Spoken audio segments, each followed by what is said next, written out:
Hello, good afternoon, and welcome to Burnley against Fulham live here on JB Sports as an exclusive. The team's already out in the tunnel, so let me run through the two teams very quickly. We'll bring you the substitutes as we go along. You may have noticed we've got a co-commentator alongside. I'll bring him in a second. He's a very familiar face on JB Sports, or a familiar voice anyway. Let's check the two teams, starting with Company.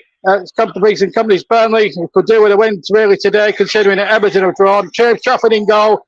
Lorenz Asensong starts, makes his debut. Then it's Dal Roche, Ekdal and Vitinho across the back. And then it's Ramsey, Sanderberg, Josh Brownhill and Wilson Odebear, with Lyle Foster and Zeki Aduni up front. As for Fulham, it's Bert Leno in goal. Then it's Timothy Castagna, Tosin Adebayo and Tim Ream, the captain, and Anthony Robinson. Joel Paulinia, Harrison Reed, Bobby Reed.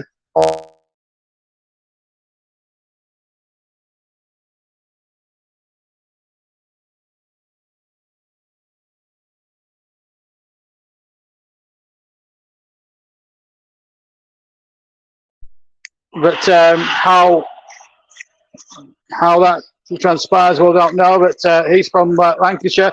His two assistants are Mark Perry and Steve Meredith. Andy Davies is the fourth official, and VAR ref, if required, is Melton Mowbray's finest, John Brooks. Alongside me, our special guest today, and he is a special guest of mine, a familiar name and a familiar voice to everybody here on JB Sports through his magnificent commentaries you may hear on the TCO. Paul James is alongside me today. Paul, you're a Burnley fan as well. As we look at Alan Pace and his misses there, what do you expect from this game today? It's a big one for Burnley. They need to win this one, really. Massive game. There's 7 points adrift from safety at the moment. They definitely need the victory today. Really good chance today. Already beaten Fulham by 2-0 earlier on in the season. So 5 games without a win on the road for Fulham. This is a great opportunity for Burnley today.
All right, well, we've just lost JB for a moment, so I'm just going to take over for the time being.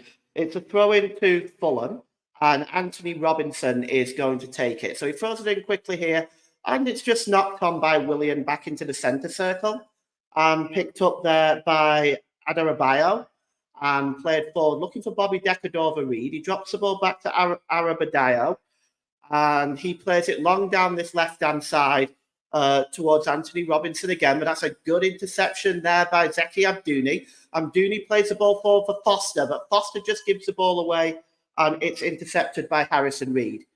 And it's dropped back now to Castagna. Castagna plays the ball forward. One back there by for Burnley by Vitinho, but Fulham win the ball back and they drop it back there to Adarabioyo. Adarabioyo to the captain, Tim Ream. And the ball is down the left-hand side here to Willian. Willian picks up the ball, gives it to Anthony Robinson, but doing well at the back there is debutant Lawrence Assanyan. And he knocks the ball out of play, and it's going to be a throw-in for Fulham. 2 minutes gone here. It's Burnley 0, Fulham 0. As we just wait to get JB back. And it's Lawrence Assanyan with the throw-in here for Burnley. It's thrown long, and it's just headed and intercepted there by João Paulinia and knocked on there by Aaron Ramsey.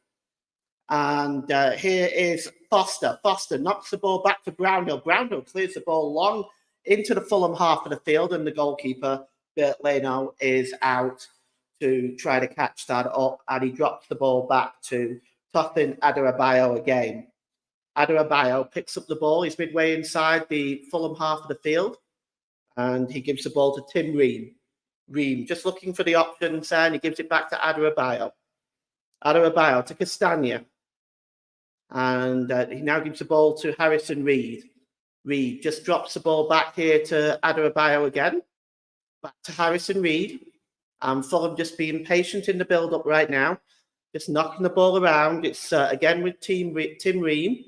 And he drops the ball to Robinson and gives the ball back to Adebayo.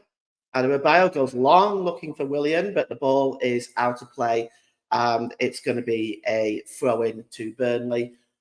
Marco Silva just having a conversation with some of his coaching staff down there. Important game for Fulham today as well. They've lost, as I mentioned earlier, they've lost 5 on the road and could certainly do with turning this around. They don't have a terrific record at Turf Moor. Fulham, who were at one point looking at potentially a European place, now languish down in 12th place and will want the victory today with Bournemouth and Crystal Palace hot on their heels. And the ball is just picked up here by Polinia, and it's won back and goes all the way back to Ekdal. Ekdal gives the ball to Vitinho, and Vitinho goes all the way back to James Trafford in the Burnley goal.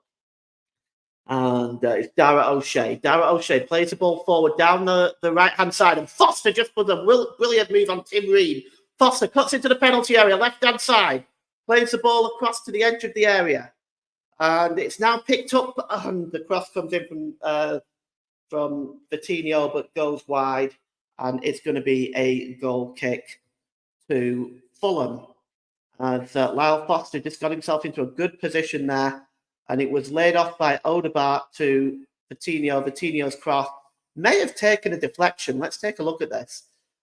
It looked like it did, actually. Went behind for a corner. The corner has been given, and it's Josh Brownhill that's going to take it. First corner of the game for either side. Brownhill, right-hand side. The cross comes in. It's flicked on, and it's just headed away there.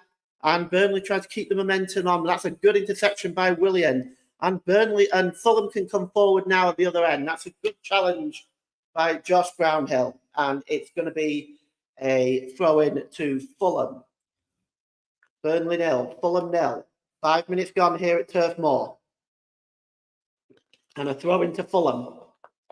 And it's taken by Anthony Robinson, the USA international. It's given to Adebayo.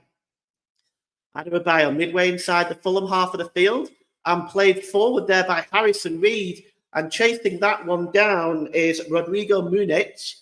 And Rodrigo Muniz is adjudged to have fouled Sander Berg. And it's going to be a free kick to the Clarets. And hopefully we will get JB back very, very shortly. At the moment, just some technical issues for JB right now. And at the moment, you can see here, just gets a boot in the face there from Rodrigo Muniz. Fulham forward, 11 games this season for Muniz. Well, his position's going to be under threat now that Armando Broja has arrived on loan from West London rivals Chelsea.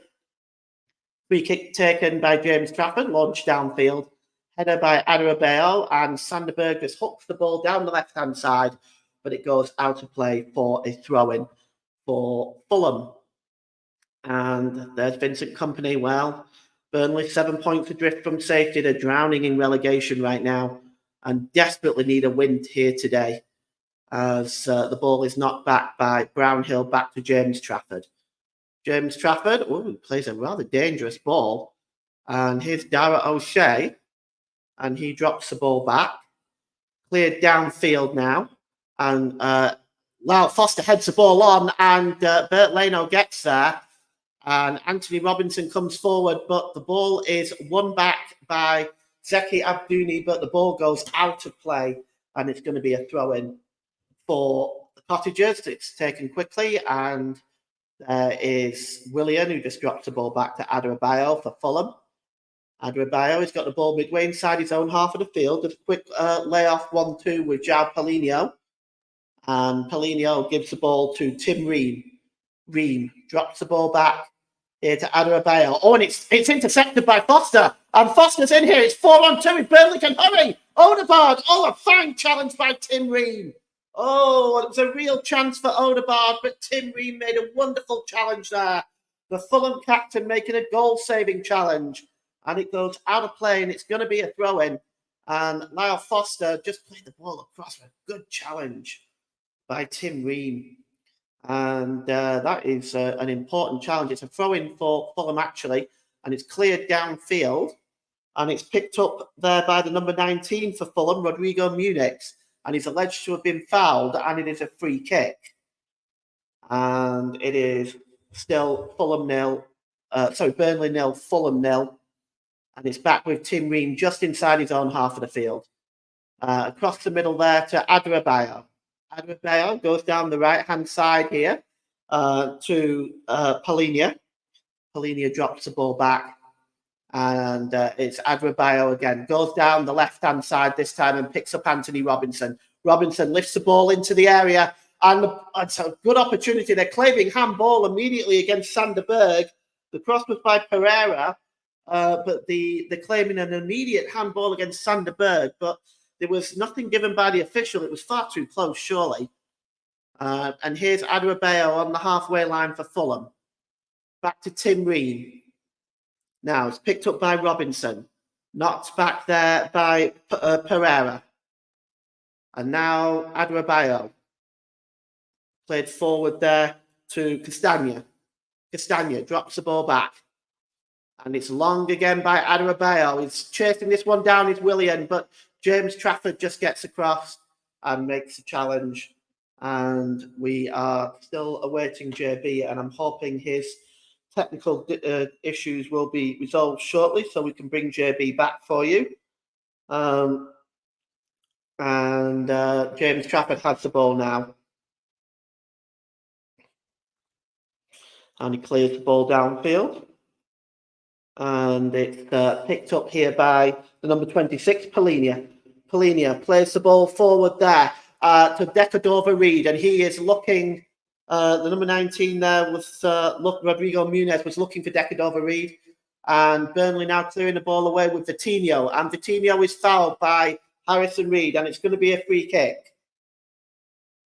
And Burnley will get a free kick now, and it's a challenge there on Vitinho. It's very late by Harrison Reed. No further action taken by our referee today. And it's Harrison Reed just plays, getting ready in his position. And Vincent Kompany is currently watching on. He's got a concerned expression on his face. Ball picked up there for Burnley by Asanyon, and it's played down the right-hand side, and Anthony Robinson is just cutting across Lyle Foster to make sure he wins that, and he plays the ball out of play for a throw-in to Burnley. Now the throw-in is level with the Fulham penalty area, and it's going to be taken by Lawrence Asanyon, the debutant for Burnley today, and he was signed from Lille, of course. And here's Josh Brownhill. Brownhill gets the cross in, and moving in there was the number 21 for Burnley, Ramsey, but he was not able to get on the end of that. And it's now back with Sander Berg. 30 yards out, tries a shot, Sander Berg. First effort on goal in anger. And it's a comfortable save by Bert Leno, who himself today playing for a position in Germany's World Cup squad for the forthcoming European Championships. And that's gets himself down, makes a save there. And now it's with Tim Ream for Fulham. He goes long towards the right-hand side, and he's looking for Bobby Decadova-Reid. It goes over the head of Vitinho, and it's going to be a throw-in to Burnley. And Marco Silva knows he needs a win. His performances on the road have not been great.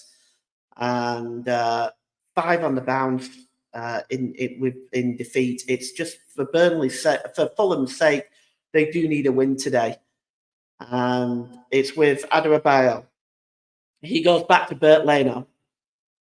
Leno, just outside of his penalty just outside of his penalty area.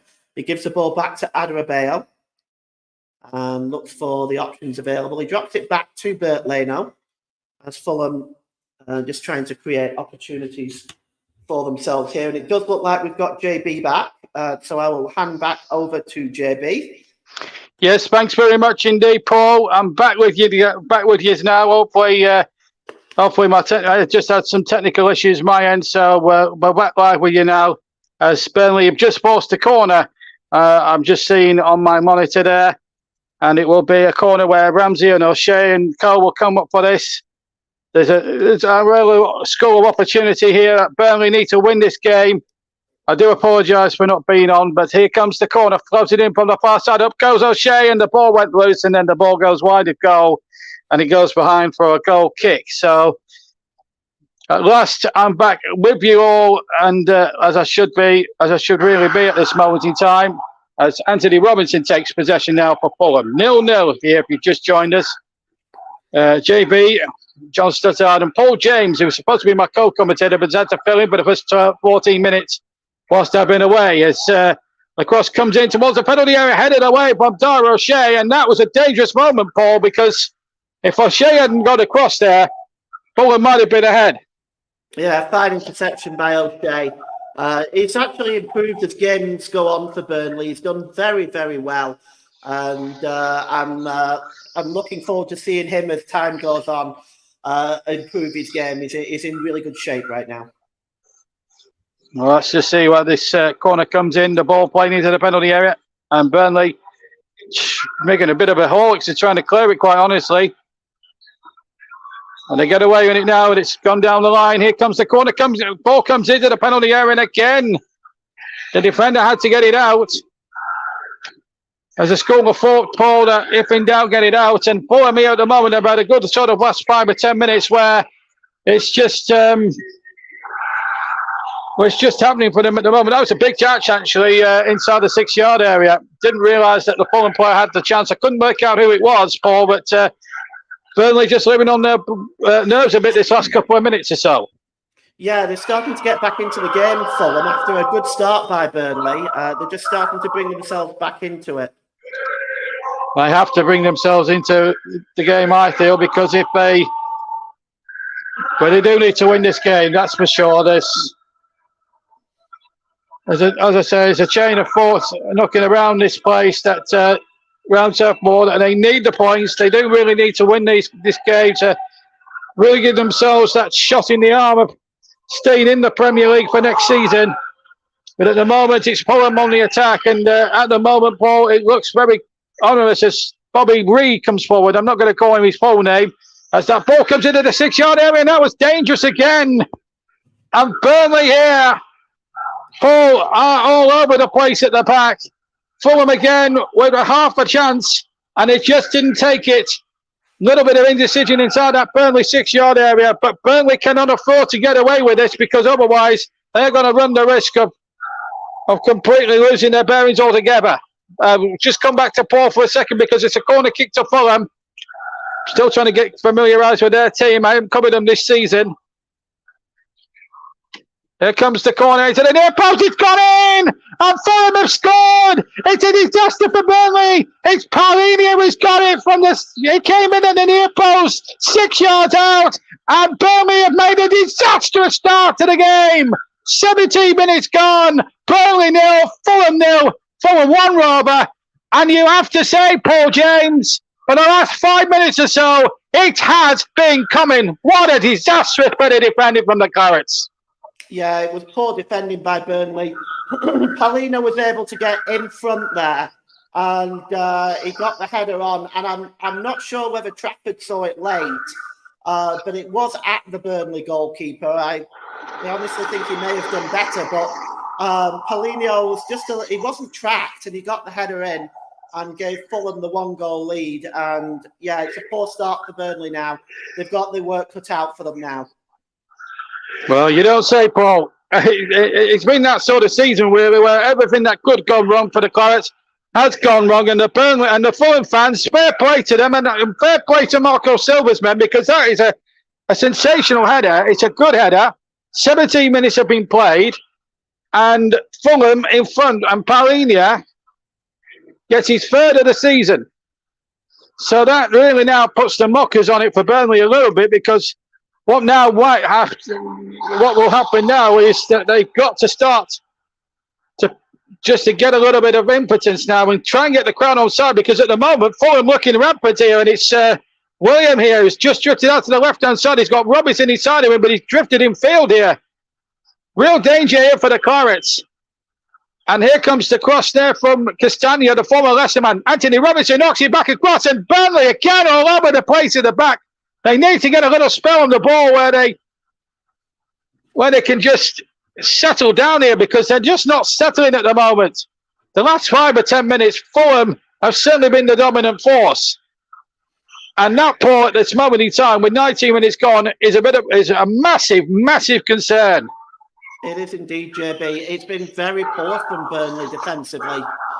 This is where experience comes in. This is where you need experience to calm the lads down.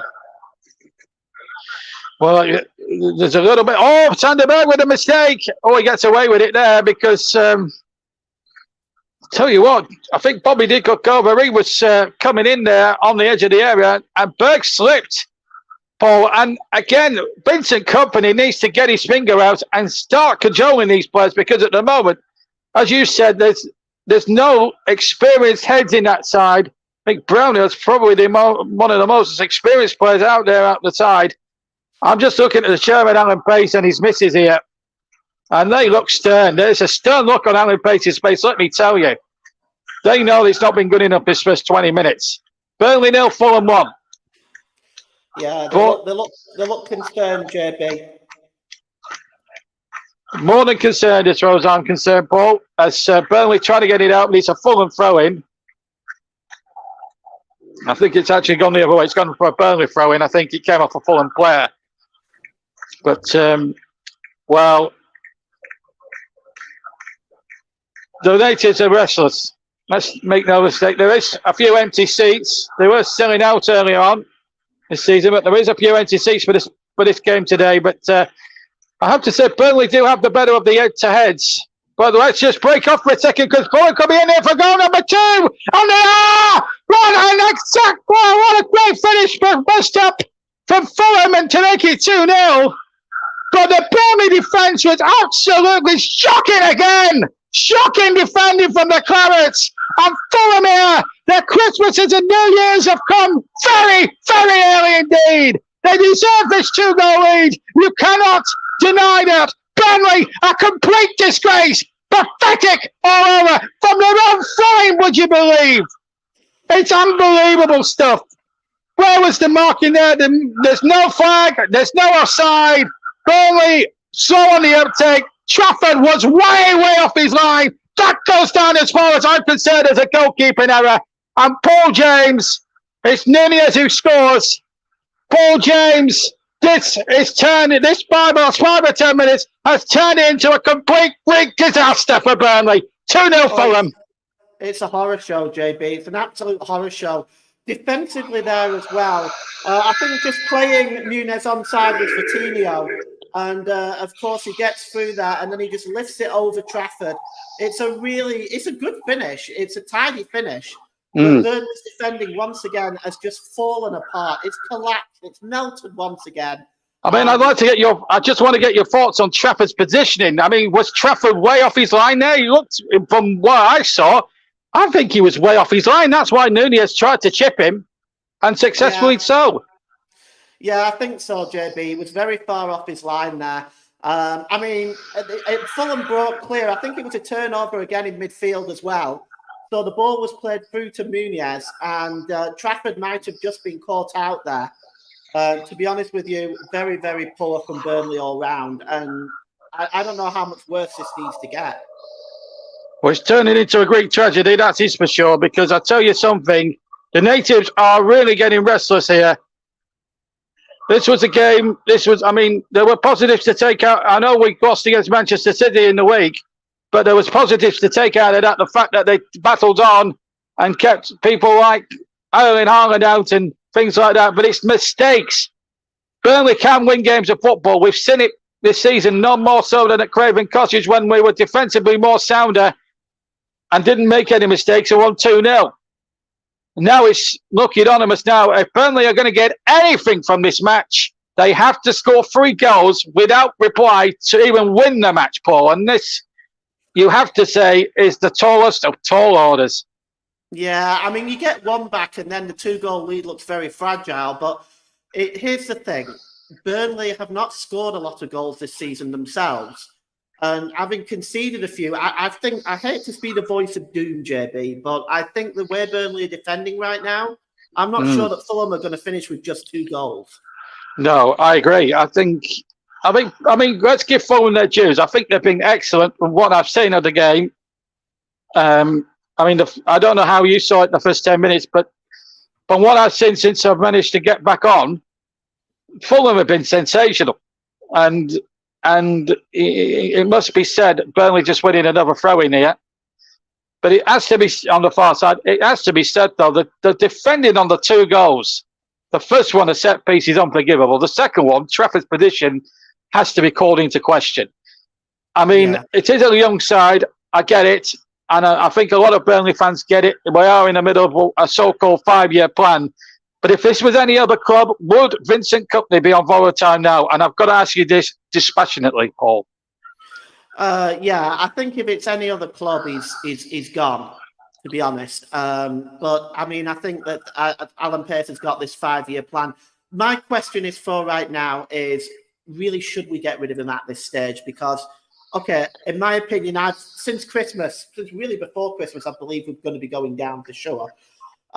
It's just, for me, are they going to allow this team to grow and give Vincent Kompany the chance to do that? Questionable.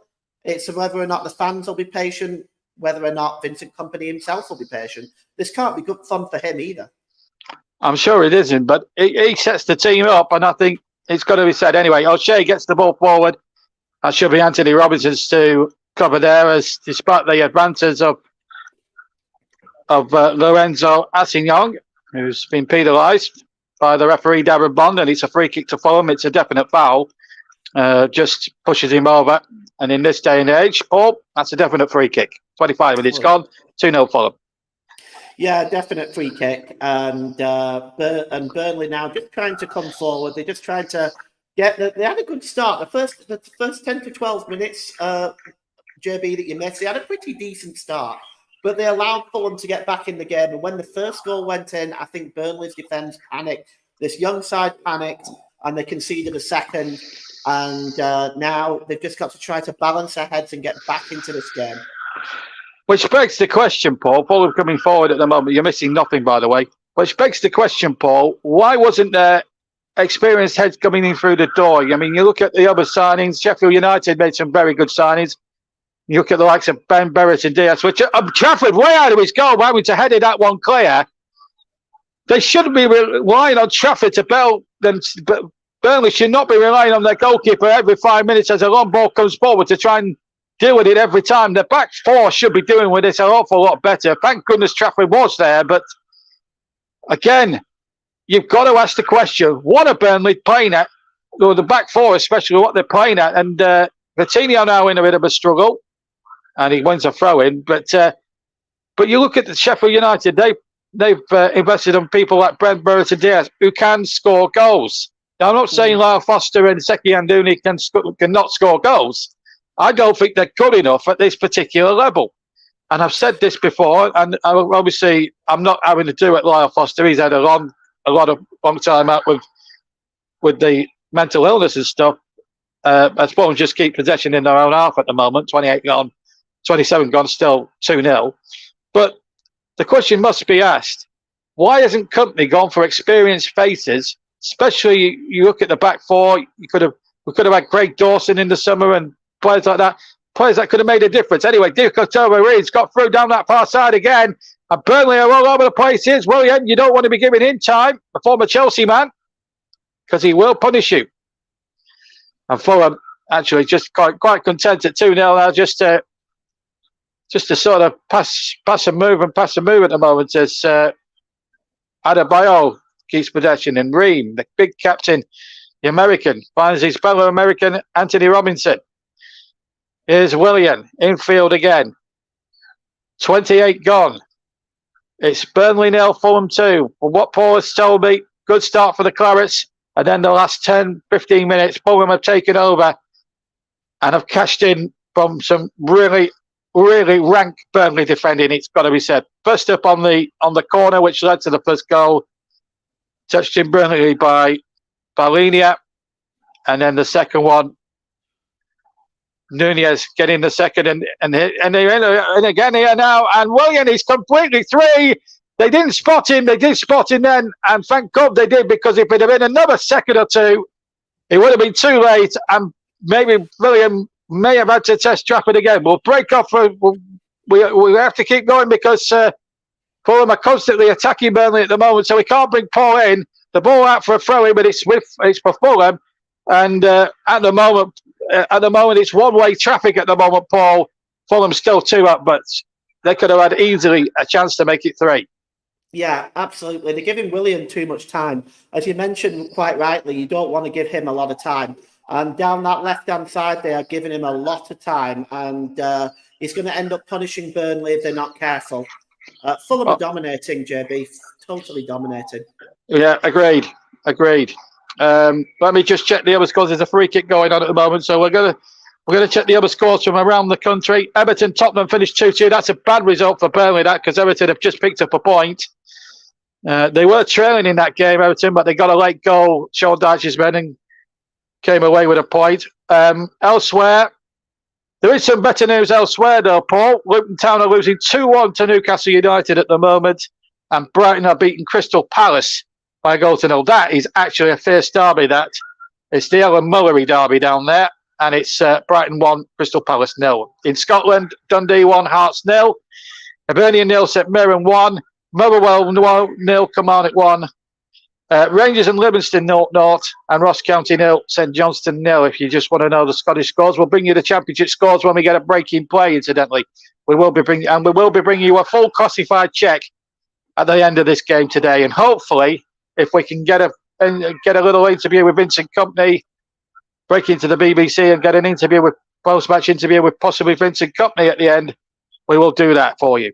But at the moment, it's Burnley 0, Fulham 2 in the Premier League. Sheffield United, Aston Villa, incidentally, kick off at 5:30 UK time at Bramall Lane. If you're wondering why we haven't mentioned them, well, we're just looking at the possession stats. 33% Burnley, 67% Fulham. Not surprised. I mean, a penny for Vincent Sports. I mean, he's patrolling that touchline, Paul, like a praying mantis, but he needs to be doing more than that, doesn't he? He needs to be cajoling them and whatever you might think. I mean, it's just the performance for what I've seen in the last sort of 15, 20 minutes has just frankly not been good enough. Half an hour gone, so 2-0 Fulham. Yeah, it's not been good enough. And at 2-0 down right now, I think he's just begging for half time right now with Vincent Kompany, so he can get the lads in and calm them down. Everything he says at the halftime team talk has to be positive and calm. He can't afford to be doing the whole hairdryer thing. So it's I think he has to be calm and he has to be positive in his team talk to try to get these lads focused back on the game, because they're at 6s and 7s right now. And I was just about to get visions of teacups being thrown around in that Burnley dressing room. Listen, Paul. We're both Burnley fans, as everyone and the dog all knows. We're both Burnley fans, and we have to be. When you're a Burnley fan, you have to be philosophical about these things, I guess. But I mean, it's been. I mean, the whole season as a whole. When you look back over the season, out in the first round of the FA Cup, out of the third round at the first hurdle, we didn't really do enough in that game neither. I didn't think. 3 wins all season, 5 if you include the 2 League Cup wins. I mean, out of 30-odd games, it's not good enough. Here's Anthony Robinson just breaking off for a second because Fulham are on their way again. They, by the way, have been terrific. They played the better football, no doubt about it. But a good challenge there by Assignon. but his ball across wasn't a good one, and I think it was a dangerous one. It was intercepted by Harrison Reed, but he didn't come to much, thank God. Dara O'Shea now just trying to slow things down a little bit. They need to, and here's Sanderberg. They need. He's actually. I actually think he's been a very good signing, Sanderberg. He's unfortunately, it's just the way that he's coming. He's coming to this squad. It's a very young squad, as me and Paul have just been saying. The ball. Well, I'm not sure that drifted out. I've got to be frank there, Darren Bond. But well, I don't think Burnley fans can have any complaints with this scoreline. There's a lot of good places. The referee hasn't had an impact at all, like he did in the Luton game. And I just wonder if that one decision at Luton against Luton, when not to chop their goal off, may have deflated Burnley a little bit because, and not only that, they've had one game in the last sort of 20 odd days since the Luton game, and maybe a touch of ring rustiness. I don't want to make excuses at this point, Paul, but could you excuse that? I mean, it's late in the season to start making excuses.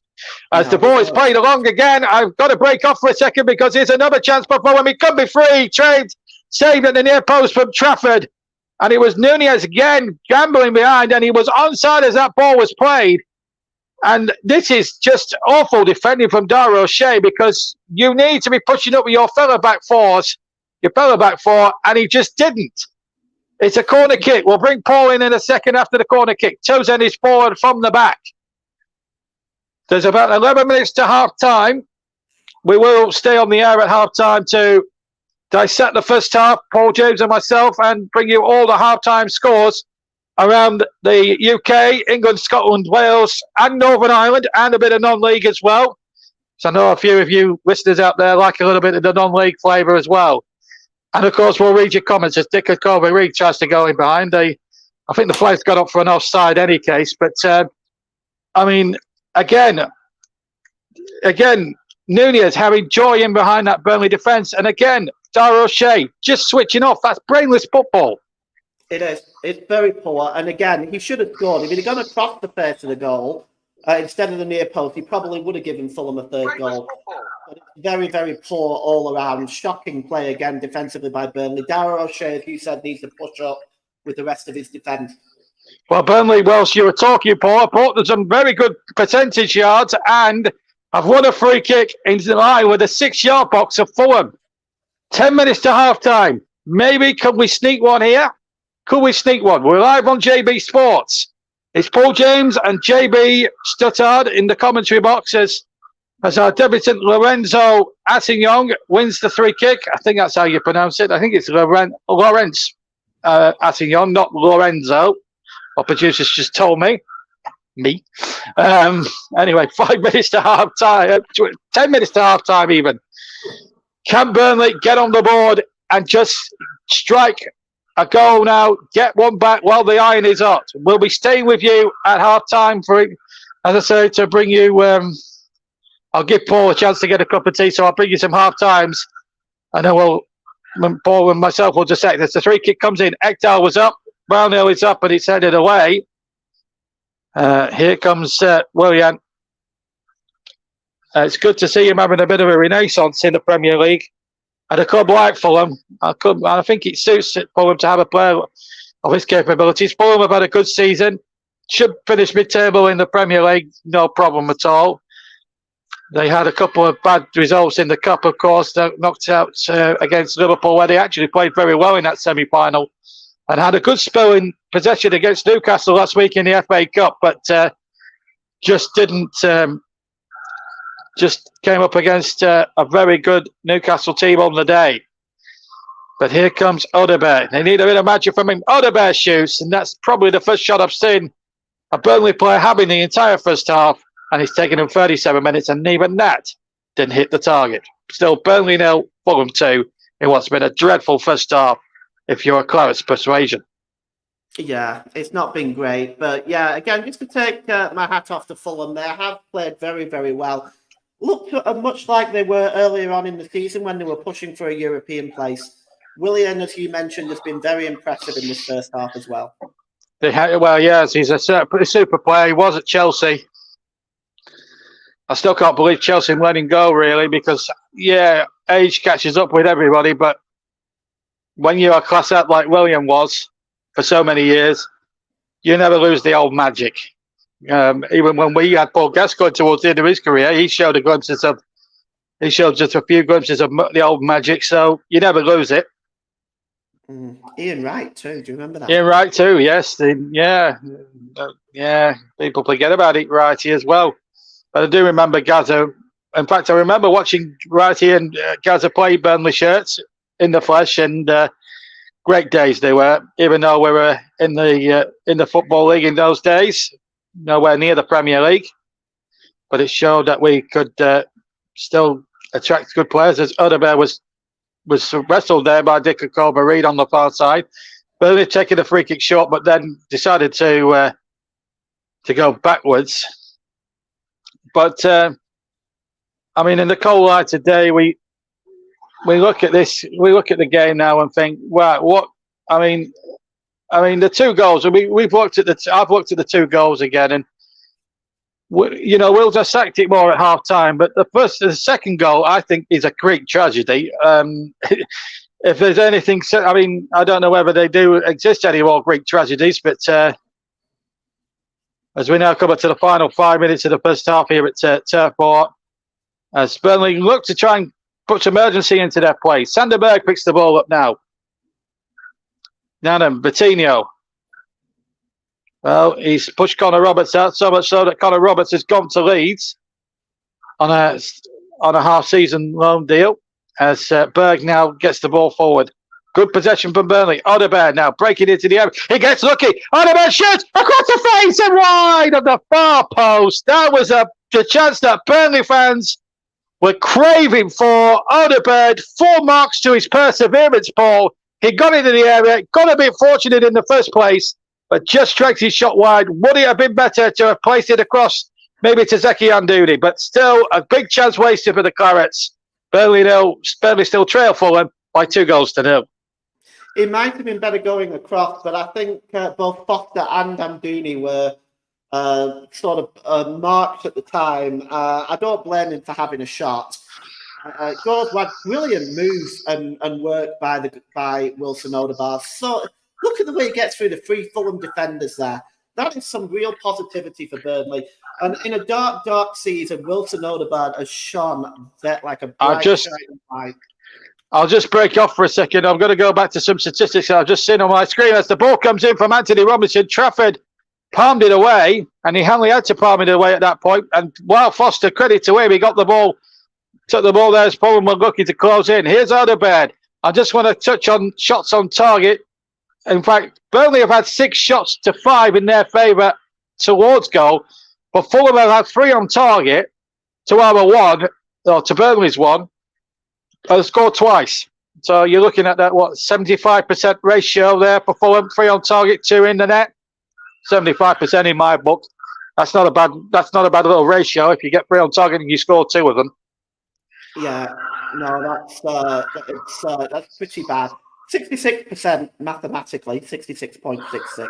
Well, I'll be honest with you, Paul. Maths was never my strong point. No, it wasn't mine either, to be honest. It's just that I'm doing accounting, so I'm dealing with all this kind of stuff. Well, we've got the right man for the job then, as far as I'm concerned. And yeah, I mean, we have to have a laugh here. I mean, we're sat up high up here on the commentary. Harrison Reed's got him very hard on Odegaard here. Ooh. And Brownell wants a booking. The yellow card is coming out from referee Darren Bond. Looks nothing like James Bond, by the way. That was a brutal challenge. He had his studs up, didn't he? I haven't seen the replay yet, Paul, but it is a yellow card anyway. We do have VAR, of course. Let's not forget. Let's have a look at it again. Let's have a look. Well, he stood well. He's one. I think even if that went to VAR, Paul, I think Harrison Reed would be saved anyway, because yes, it's a dangerous challenge, as you quite rightly say. But the fact is, he's got him 1-footed as opposed to 2-footed. And I think under the letter of the law, I think the referee may have just got that one spot on. Yeah, I mean, I think he'd be safe. I don't think it'd be a red card. But in looking at it, I think you're always taking a risk when you're going in with your studs. Yeah, it is a risk. I mean, well, we don't know. I mean, Odobed, that's a slight concern. But I mean, let's dissect a little bit of that first half while we're getting treat. Whilst Odobed's getting a bit of treatment, it's going to take at least a couple of minutes. I mean, the first goal, we've just seen a replay. That is just rank defending. How is he been given? Paulinho been given a free header? God only knows. And why was Trafford so far off his line on the second goal? Oh, it's shocking. It's shocking all round. I mean, I just find it very difficult to understand when you've got somebody like Vincent Kompany as your manager, a world-class defender in his time. How are we this bad defensively? Well, answers on a postcard, if there's any such thing as a postcard these days. So emails and you know, I remember. I don't know. I think I'm a bit young to remember carrier pigeon, but I think we're both young enough to not remember carrier pigeon. But at the moment, Burnley are playing like carrier pigeons. They're playing with a very slow tempo. They're playing at one-dimensional pace. They've only had one shot of any real value at goal. There's a few young Burnley fans, probably not young enough to understand what all this is all about, really. They come for a day out, and well, looks like we're going to see a substitution, Paul. We've got, I think fourth official, Andy Davies, is ready with his board, so we'll just have to see as Anthony Robinson battles with Daryl O'Shea. Robinson won the battle and let it go out for a goal kick. We played the 45 minutes, incidentally. We don't have a clue. Oh, we do have a clue. It's 3 minutes of stoppage time.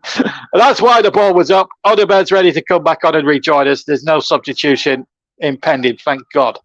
Says he's got a nice cloud and blue perm on that Burnley fan. I've just said on our pictures. But we'll dissect it more at half time. Of course, Paul will be off at half time for his refreshment of choice. I will stay on and give it while he goes off to grab myself a cup of tea and a Kit Kat for the half-time interval. For half-time, I will be bringing you the half-times from around the country, from around the UK, England and Scotland, and a bit of non-league half-times as well. And, of course, don't forget at 5 o'clock, I'll be bringing you the full classified check. And hopefully, if we can get an interview with Vincent Kompany before we leave you at around about 5:20, we shall. And, of course, me and Paul will have a little bit of a final thought for the final portion of the programme. I tend to make good use of my special guest today. Are you okay with that, Paul? Oh, I'm all good with that. No problem at all, JB. Fantastic. Okay, right. So we played a minute of the free at the end of the first half. It's been a mixed half. I didn't come into the actual commentary till 15 minutes in. Since then, I've seen a Greek tragedy. A Greek tragedy made in Burnley. Fulham. It was all going fine before you came back, JB. I should have stayed away. But it's been a Greek tragedy for Burnley. I mean, I'm not sure you can blame me for that. But what I will say is that it has been a travesty, really. There's a big crowd here at Turf Moor, and the fans now, I think, Paul, more than ever, if it does become 2-0 at half-time, the fans at this point have to be the 12th man. As I think Pereira's been booked, I think. I'm not sure what for, but Darren Bond has got the book up, so he becomes the second Fulham player, along with Harrison Reed, to go in the referee's notepad. As Burnley look to try and finish the first half with a little bit of a flourish if they can. What they mustn't do is concede a third before half-time, because the game will be over. There's a Fulham player gone down there. Not sure who it is. Here's Tim Ream on the ball now, 10 yards from halfway. Ream chips it forward, the blonde ponytailed American. Chips it forward, but he's going to fall for Trafford, and I think the referee's going to bolt for half-time in any case. And I think he does at that point. It's almost half-time in any case as we come towards the end of this first half. I think is it half-time, Paul? I think it was almost half-time anyway. They played the 3 minutes at that point. Yes, I think it is half-time, yes. So it is half-time. The players are walking off now. I've just seen that now myself. Marco Silva is a very happy boy, and you can't blame him for that. His team have been, to a man, superlative.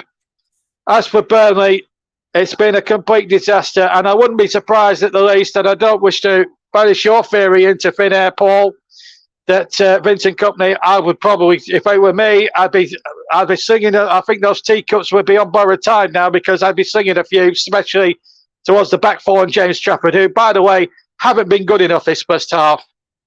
But let's just get your quick views before you head off and get us both a cup of coffee and a Kit Kat each down the old kiosk.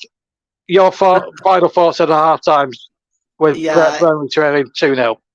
Yeah, it has been poor from Burnley. They started off very, very well. But as Fulham got back into the game and they conceded, they started to panic a little bit. And I think they've tried to get themselves back into the game as the half has gone on. But I think Fulham have been the better team by quite some distance. The 2 goals, as you said, JB, defensively terrible. And perhaps Trafford caught out a bit on the second goal. But you can't allow a player like Palhinha to just cut into your 6-yard box and get a free header away like that. He's going to punish you every time. And to be honest, I think, to be fair, with the way Fulham have played, it could very well have been more. Thank you, Paul. We'll hear from you a little bit towards the end of the half-time interval. So you go and get us a brew and and a chunky Kit Kat, and we'll run through the half-time scores for you. So 2-0 at the break. Paul will be back in time for the second half, folks, so don't worry. He's, one of the perks of being special guest is I've got to work at half-time, so he goes and has a little break and gets me a Kit Kat and things like that. So we're just going to put half-time now on the old ticker and just make that clear to you that we are at the halfway stage of the first half, at the halfway stage of the game, and it's 2-0 to Fulham. Goals from Palhinha and Nunez, who could have had a couple more, as Paul said just now in his wrapping up analysis at the first half. I think he has a good point there. Well, let me bring you up to speed then with all the other scores, and of course we'll bring you some sports news as well, because we've also got the Six Nations rugby going on at the moment, as you probably guessed. Started them yesterday, and a good win for Ireland last night. I thought against the French. I thought, well, it's very difficult at the moment to believe that France have been beaten so heavily by the Irish, who lost a lot of players after what happened with last year, the World Cup and the Grand Slam and stuff. Anyway, let me bring you up to speed then with all the current scorelines. So these are all half-time scorelines. So this is the Premier League first. Early game, Everton 2, Tottenham Hotspur 2. Richarlison had put Spurs ahead. Former Evertonian, of course, scored after 4 minutes. Harrison had levelled it after 30. Then Richarlison put Spurs back in front before half-time. Then Branthwaite in the 4th additional minute of stoppage time at the end of the second half, saving Everton what could, for them, be a crucial point. Half-time, not good ruse for Roy Hodgson or Crystal Palace neither. They've had a first half to forget. Brighton 3, Palace 0. Dunk after 3, Ainshelwood after 33, and then Bonotti a minute later putting Brighton and Hove Albion 3-0 into the lead. Burnley 0, Fulham 2, you already know about. We're covering that. That Luton Town is showing, I hate to say this, and I'm saying this through much gritted teeth at the moment, are a level at 2-2. Longstaff scored after 7 minutes, after an assist from Kieran Trippier, Sean Longstaff that is. Oshu had equalised after 21 to bring it to 1-1. Then Longstaff a couple of minutes later, after 23, put Newcastle back in front. Then Ross Barkley, 5 minutes from the half-time, has given Luton a real chance here of getting another point, which would derail Burnley's relegation challenge. But we can't keep relying on other results. In the Championship, Joe Smoke says, good stuff, Paul. Thank you, Joe. Thanks for coming on with us. Just to remind you, it's JB and Paul's got off now. As I say, Championship scores: Blackburn Rovers 0, Queen's Park Rangers 0. That's half time. Huddersfield Town 0, Sheffield Wednesday 0, Hull City 1, Millwall 0, Norwich City 0, Coventry City 0. Preston North End 3, Ipswich Town 0. Good result that for Preston. Ipswich flying high, and maybe still having that FA Cup hangover when they were beaten by Maidstone last Saturday afternoon. Rotherham 0, Southampton 2. So Southampton taking advantage of that slip up from Ipswich so far. Leicester the leaders 2 up against Stoke. Swansea 0, Plymouth Argyle 1. Plymouth, what a result for them, and they can hang on there and win at Swansea. What a fillip that would be for their cup replay with Leeds on Tuesday. Watford 0, Cardiff City 1. And in that big derby in the Midlands, it's West Bromwich Albion 0, Birmingham City 0. Into League One, and we've got Oxford United Reading. That was an early kick-off that ended 1 apiece there. Bolton 0, Barnsley 1. Burton Albion 0, Lincoln City 0. Charlton Athletic 0, Derby County 1. Sad to see 2 ex-Premier League teams of their calibre down there. Cheltenham 0, Wycombe Wanderers 2. The Charlton game, that's still played incidentally. Exeter 0, Bristol Rovers 1. Fleetwood 1, Port Vale 0. Leyton Orient 2, Carlisle United 1. Peterborough United 0, Wigan Athletic 1. Portsmouth leading 2-0 against Northampton Town. Shrewsbury and Cambridge at 1-1. And it's Stevenage 0, Blackpool 0 at half-time. Steve Adams' side again going really well. In the League 2, we had an early kick-off at Newport. Newport have won again, beating Swindon Town by 2-1. They've had a terrific couple of weeks of Newport. Nearly beating Manchester United, of course, last Sunday. Accrington Stanley 0, Grimsby Town 0. Barrow 0, the MK Dons 0, or fake franchise Dons as I call them, 0. Bradford City 0, Wimbledon 0. Colchester 0, Forest Green Rovers 2. Crawley Town 1, Morecambe 1. Gillingham 0, Walsall 0. Mansfield 1, Notts County 0. Salford 2, Wrexham 1. Stockport County 1, Harrogate Town 1. Sutton United 0, Doncaster Rovers 0. And Tranmere Rovers 0, Crewe Alexandra 0. National League. We're now going into the depths of non-league now. It's Barnet 1, Wealdstone 0. Bromley 1, Hartlepool 1. Dorking Rovers 0, AFC File 2. Eastleigh 0, Chesterfield 1. Halifax 1, Aldershot 0. Kidderminster Harriers 0, Oxford City 2. Rochdale 1, Dagenham and Redbridge 2. That's actually still being played, incidentally. Solihull Moors 0, Altrincham 1. Southend United 0, Gateshead 0. Woking 0, Boreham Wood 0. Boreham Wood 1, I beg your pardon. York City 1, Maidenhead United 1, and Ebbsfleet against Oldham Athletic. That's a late kick-off at 5:30 this evening. National League North, Alfreton 0, Tamworth 0, Boston 1, Southport 0, Brackley 1, Darlington 0, Chester 1, Branbury 0, Curzon Ashton 0, Buxton 0, Farsley 2, Bishop Stortford 0, Gloucester and Kingsland 0-0, Hereford 2, Blythe Spartans 1, Scarborough 0, South Shields 1, Scunthorpe 0, Rushall Olympic 0, Spennymoor 0, Peterborough Sports 0, and Warrington Town 0, Chorley 0. National League South is Avery 0, Worthing 1, Bath 0, Eastbourne 0, Braintree 3, Dover 0, Farnborough 0, Dartford 0, Hampton and Richmond 1, Truro City 0, Aberdeen Waterlooville 0, Chelmsford City 1, Maidstone 2, Yeovil 0, Slough 1, Western Supermare 0, Tunbridge Angels 1, Chippenham Town 0, and Torquay 0, St Albans 3. What a ranked result that was for Torquay so far.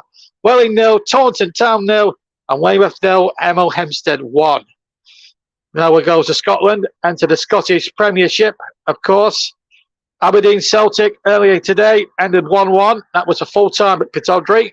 Dundee 1, Hearts 0, Hibernian 0, St Mirren 3, Motherwell 1, Kilmarnock 1. Rangers are 2 up at the break against Livingston at Ibrox, and Ross County 0, St Johnstone 1. In the Scottish Championship, 3 games on today. Ayr United 1, Dundee United 0, Dunfermline 0, Greenock Morton 2, And Inverness, Kelly Thistle 0, Queen's Park 0. Now we go into the Scottish League 1 quickly. Annan Athletic 1, Our Athletic 2. Edinburgh City 0, Kelty Hearts 1. Queen of the South 0, Hamilton Academicals 0. What a good... I bet that's a tongue twister for any commentator covering Queen of the South and Hamilton Academicals. Stirling Albion 1, Cove Rangers 0. Into League 2 in Scotland, it's Bonnie Rigrose 0, Stranraer 0. Clyde 1, Peterhead 0. Elgin City 1, East Fife 0. Forfar Athletic 1, the Spartans 0, and Stenhouse-Muir 0, Dunbarton 0. And we'll just quickly go through the Highland League for you as well. We might as well. Quite Cuddim 2, Huntley 4. That's a full-time result. Deborah Vale 0, Borough Rangers 3. Banks OD 1, Keith 0. Brecon City 0, Lossiemouth 0. Fraserburgh 0, Forest Mechanics 1. Nairn County 1, Bucky Thistle 0. Robs 0, Innervenny Local Works 1. Oh dear me. If Paul's listening to this, he'll be having kittens.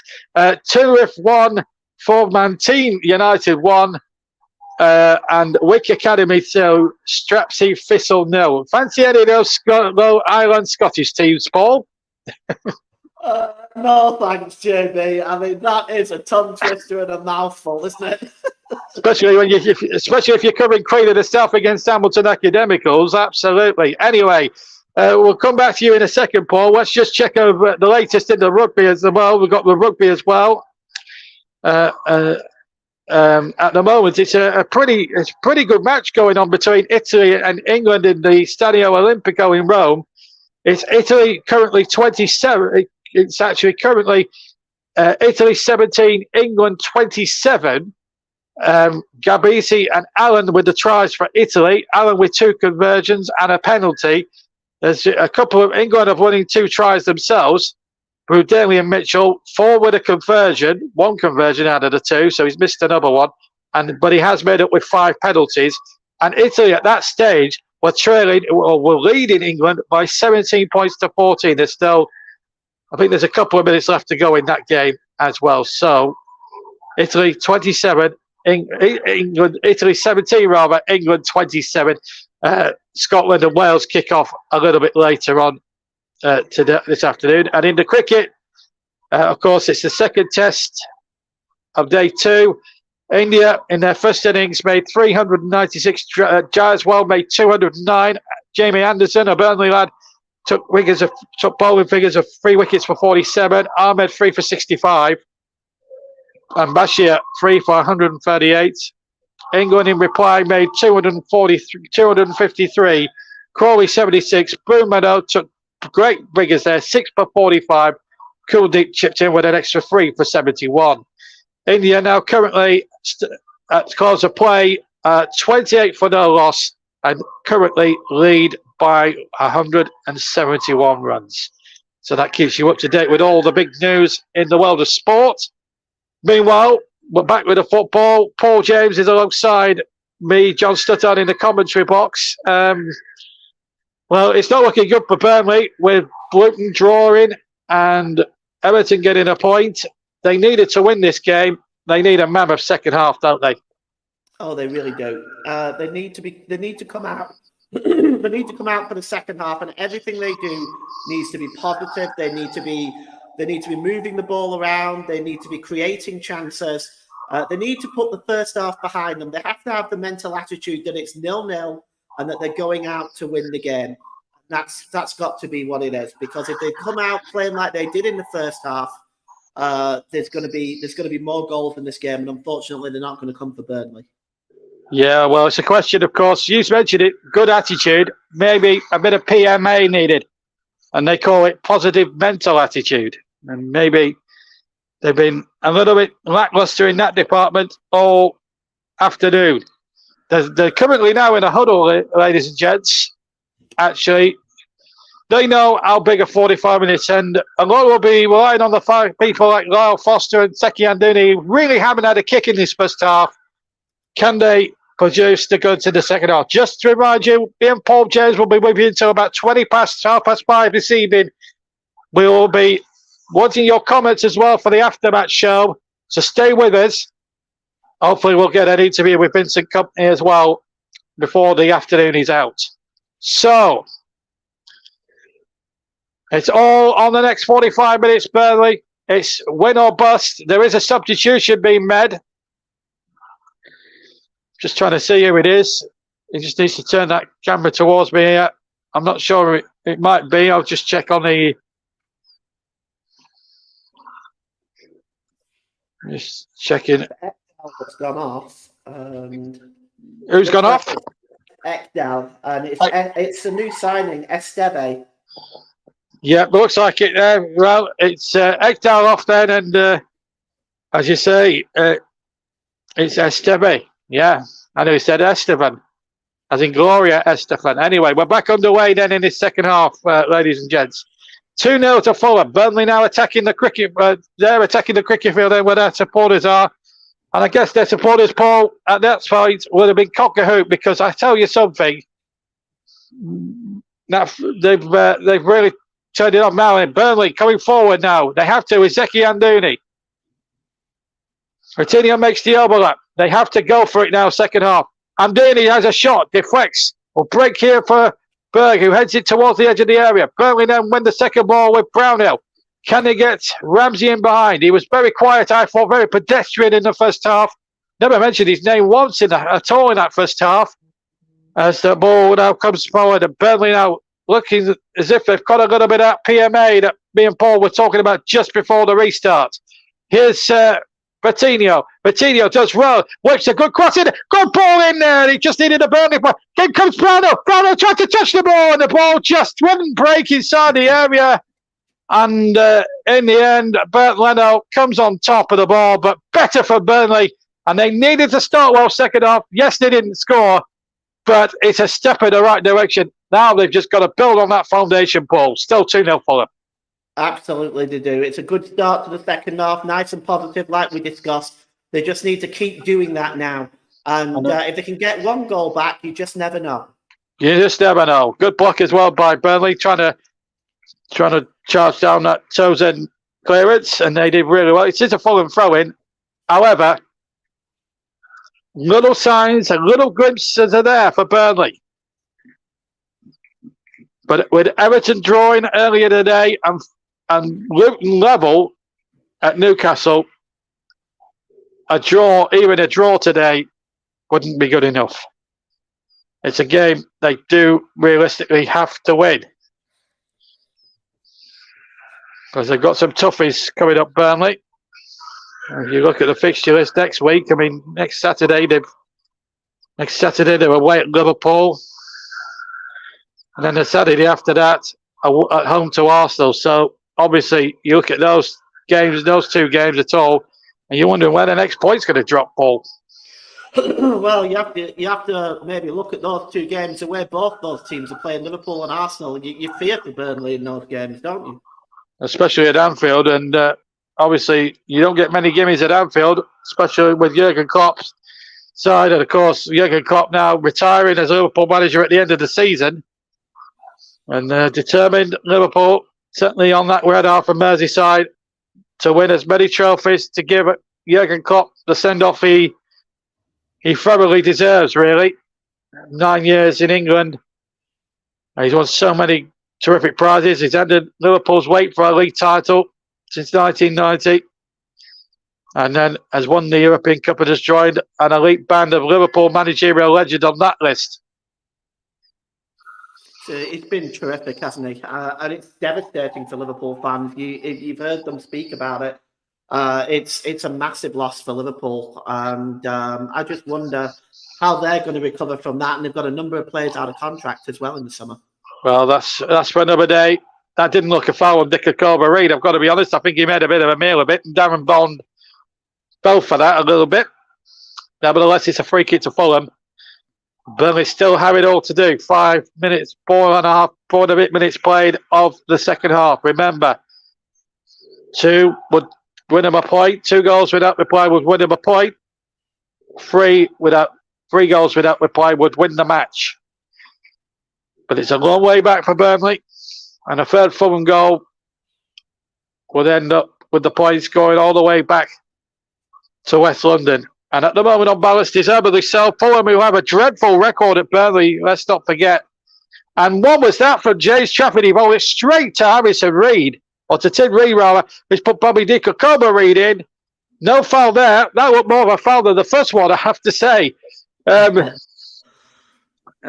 James Trafford, a little bit.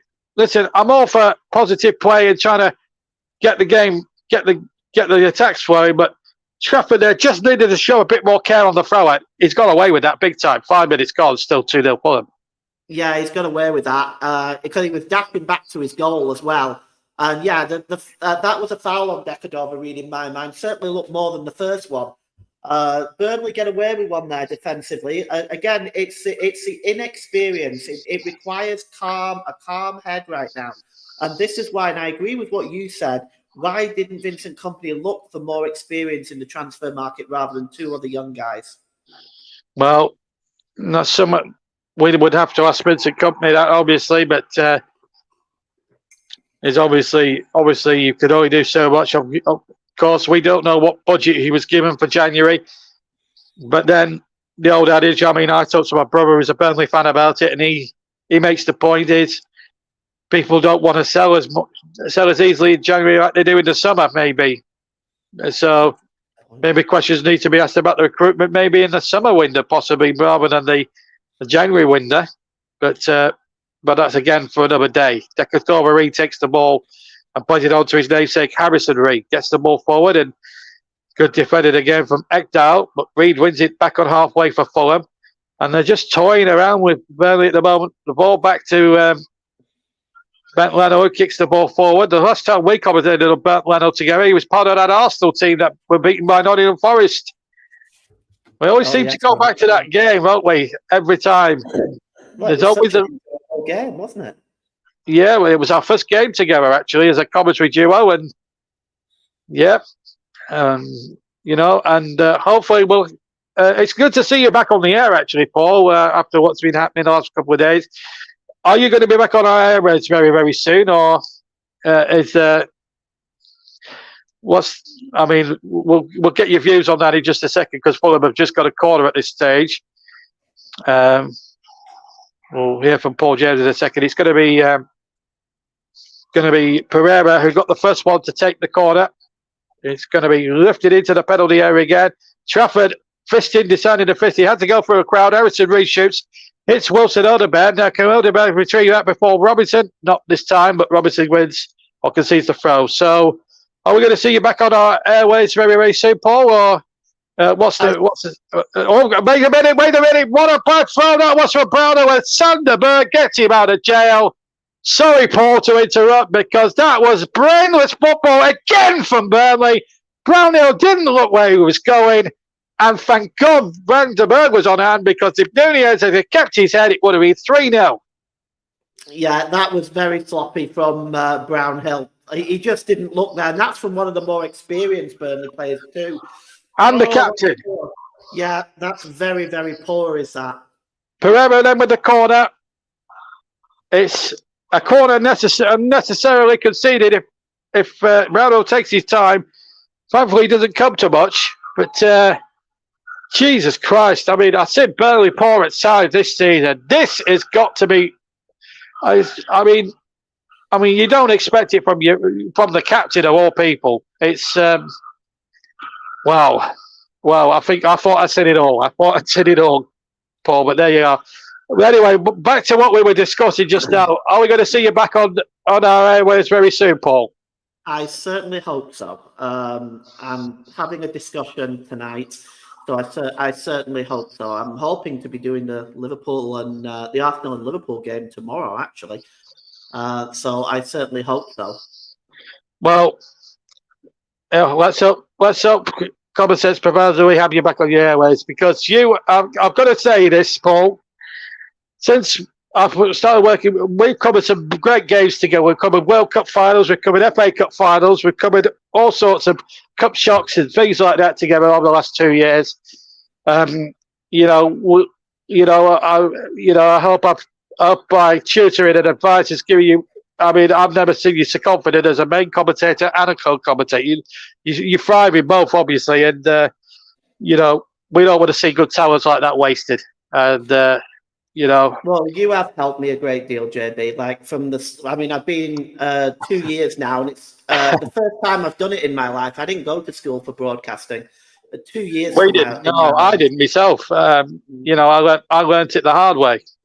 Yeah, and you've helped me a great deal with some of your advice and your tips, and what I've been listening to you as well as a subscriber on JB Sport. Yeah. I've been able to pick up a lot of tips there. So, I'm definitely very grateful to you for all of your help as well. Well, Paul. All I can say is I'm feeling the love out there. Anyway, 10 minutes gone in the second half. Burnley trailing 2-0. Fulham, good value for that lead. Here's Willian inside the Burnley penalty area. Has to track back. Burnley have brought, 7, 8, 9 players back. And they're looking for a way through. Here's Anthony Robinson crossing there. Shea was close at hand just to knock it out for a corner. No other way he could have done anything else with that. But Fulham trying to walk the ball in there, Paul. And almost doing so there. Some good football there. Firstly from Willian. Then Anthony Robinson. Pereira playing a great part as well. They do look very ruthless on the counter-attack. They do, and it's that man Willian again. He's so efficient, and he's causing the Burnley defence a lot of problems right now. He is. Here's Willian again from the short corner. He took himself. Ball comes in. That's a good effort. Well palmed away from James Trafford. William, we know, has got a good shot on him. Hit the shot to the left of the penalty area. Must have been, 20 yards from goal as he struck it. It's a super save. In fact, it was just inside the penalty area, still to the left-hand side, and it still needed a save from Trafford, and it's actually a very good save from Trafford, Paul, because he's had to go very low down. Yeah, that was a difficult one because it bounced in front of him a little bit as well. So super save from the young man there. That'll help his confidence no end. No problem there. No change in any of the other scores as the corner comes in from the back. And a good save again. I think it was Tozen with a header, and Trafford chipping it over the bar. Fulham so close on 2 occasions inside a minute to making it 3. Another good corner from Pereira. Poor Burnley defended again. And if it wasn't for Trafford, this game would have been curtains for Burnley. Good save. Absolutely. It was a super save. But Tozen just came in again, totally unmarked. A free header. Either side of Trafford, it probably would have been 3-0. But again, another super save. Well, the corner, you were talking, Paul, didn't come so much. And Burnley have actually got themselves out of jail here with a little bit of possession. And they needed to at that point. And here's Zeki Anduni. And he's lost possession to Harrison Reed, who's actually having a terrific game for Fulham. What we're going to do is probably, what we usually do is pick a Clarets man of the match, because it is a Clarets match live. We are mainly still a Burnley-focused channel. So we may have to pick 2 men of the matches. We'll probably end up picking one from Fulham as well, because I think they deserve a lot of respect today because of the way they've played as a team. So I might get you to choose 2 men of the matches. We will choose a Clarets man of the match, of course. I'm not sure. I don't think there'll be too much competition for that, but we will also choose a Fulham man of the match as well, Paul. So you may have a much difficult choice with the Fulham players than you would with the Burnley ones. Yeah, it's double duty today, so I don't mind. I think there's a lot of choice out there for the Fulham one for sure. Absolutely. Anyway, here's Tozen, who nearly scored a moment or 2 back.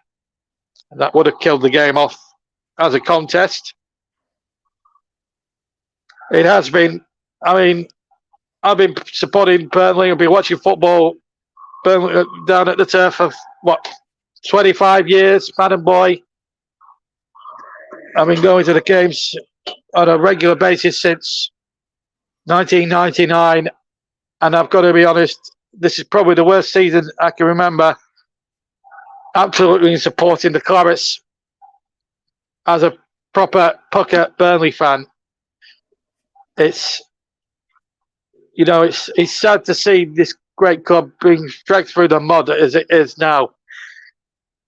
I remember under Sean Dyche. You remember under Sean Dyche.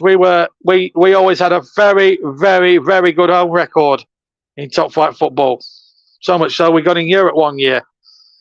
And that's right. Yeah, one of the greatest seasons I lived through in league terms. I mean, to be fourth at almost, I think it was Christmas time. We were in the Champions League place. We're a heck of a long way off all that right now. Just to stay up would be an achievement in itself at the moment. But at the moment, it's not going to happening today. As Dekakova replays the ball into the penalty area. This could be trouble. Good save again to deny. Nunez again from Trafford. And Nunez crosses it back in. And Trafford was there unmarked or undetected to take the ball. And he's got Burnley away here. Can't get Lyle Foster behind. Foster takes it down nicely on the chest. They need to get involved a bit more. Can't find Amdouni. This is poor from the two front men of Burnley. Foster looks out of sorts. Amdouni looks out of sorts. But what else have they got in reserve? They've got Trezor, Bron Larson, Fofana. They've got all these players they could bring off the bench. Burnley, they need to make something now. I'm looking at it now, half an hour to play. Vincent Kompany, I think, has to make changes. I think he's got to be looking at Fofana. He came on against Manchester City and looked a really bright spark. I'm surprised he hasn't tried starting him today, but I actually think he needs to bring him off the bench because I think it will give some impotence to Burnley's attack. Well, you must be having a sixth sense today, Paul. That was going to be my next question. Why doesn't he start him? You know what I mean? So you practically answered my next question. Anyway, here's Amdouni. Good ball over the top. Now then, Lyle Foster, what have you got in reserve, son? Have a go. That's a poor ball. This is not good enough. This isn't good enough, Lyle Foster. Just giving up straight up. He looks a man out of sorts, Lyle Foster, and I wouldn't be surprised in the least if he came off the field. Because he hasn't, and I've got to be honest, I know he's had his issues, I know he's had his demons and everything else, but today, he's not been good enough. No, and neither is Amdouni, to be honest. Exactly. Yeah, and exactly the right. majority of them haven't really. I mean, Sanderberg's played well. Odegaard, of course, has been effective. We can't look at the back four as playing decent at all. James Trafford has probably prevented it being double the lead right now. But it's just on the whole a very poor performance from Burnley, and Fulham they've looked really impressive. Yeah, and they've done what they had to. What any team would do when the opposition make a mistake, they've come in there and quite rightly have cashed in. And I mean, Trafford now needs to start getting his game together, and he needs to get on with it, because it's just the amount of time it took him to kick away from the ground, virtually on challenge, was astronomically long. They haven't got time to hang about. They have to get a bit of urgency going, and it doesn't seem to be there for Burnley at the moment. Ramsey trying to get something going, but at the moment it just doesn't look as if they're going to do anything inside the area. And again, Nunez was almost in for number 3. 2 Burnley defenders got there first, and it's just a good job it did. William involved, Robinson involved. He's had a good match, Anthony Robinson, by the way, the American. He's looked good. William, you know what he's going to do. Carry the ball, go back in. I'm not sure he got the final touch there. Certainly came up a Burnley player. Otherwise, Nunez would have had his second. Yeah, that was Esteve. Oh, my God. He's bringing on Goodmanson. Why? Sorry, Paul. Why is he bringing on Goodmanson? I'm sorry, but Goodmanson isn't good enough. Why do you bring on somebody who's one-paced like Goodmanson when you've got the likes of Mike Trezor, when you've got the likes of Jacob Bron Larson? You bring on Goodmanson, who is way past his sell-by date. He's way past his best. Why do you need to bring him on? It doesn't make no sense to me. No, it's a strange one, all right. They've obviously brought on Fofana as well. It looks like Amdouni and Ramsey have made the yeah, that's right. That's right. I was going to ask the question anyway. But Fulham have a corner. We want to see those three. The Conga, Tozen, Coutinho and Trafford. Trafford fisted away. Why was he fisting? There was only a Burnley player in his vicinity. Why not catch it? He catches it now, but he should have caught it the first time.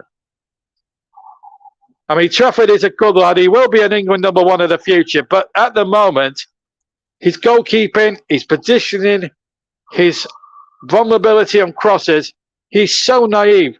And this isn't good. And what I'm going to say to you guys, I'm any Burnley fans listening in, Paul, listen, I don't wish to sugarcoat this, but Luton Town are going to go out the bottom three. They are winning 4-2 at Newcastle United. Luton Town are 4-2 up at Eddie Howe's Newcastle. My goodness. That is the most biggest coupon buster you'll see all season. I'm not a big fan of Luton Town for what they did to us at Turf Moor.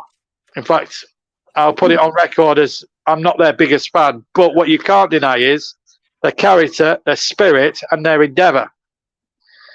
And that, if anyone's going to get out of it, it's going to be them. They are doing really well right now. And also, I still think they have the PGM around the pocket, because when we were done at Villa, just remember, a certain Mr. Atwell, Mr. S. Atwell, was a Luton fan. So I don't wish to come across as an unsportsmanlike commentator, but there is, in my opinion, there's a little bit of collusion between the PGMOL and Luton Town FC.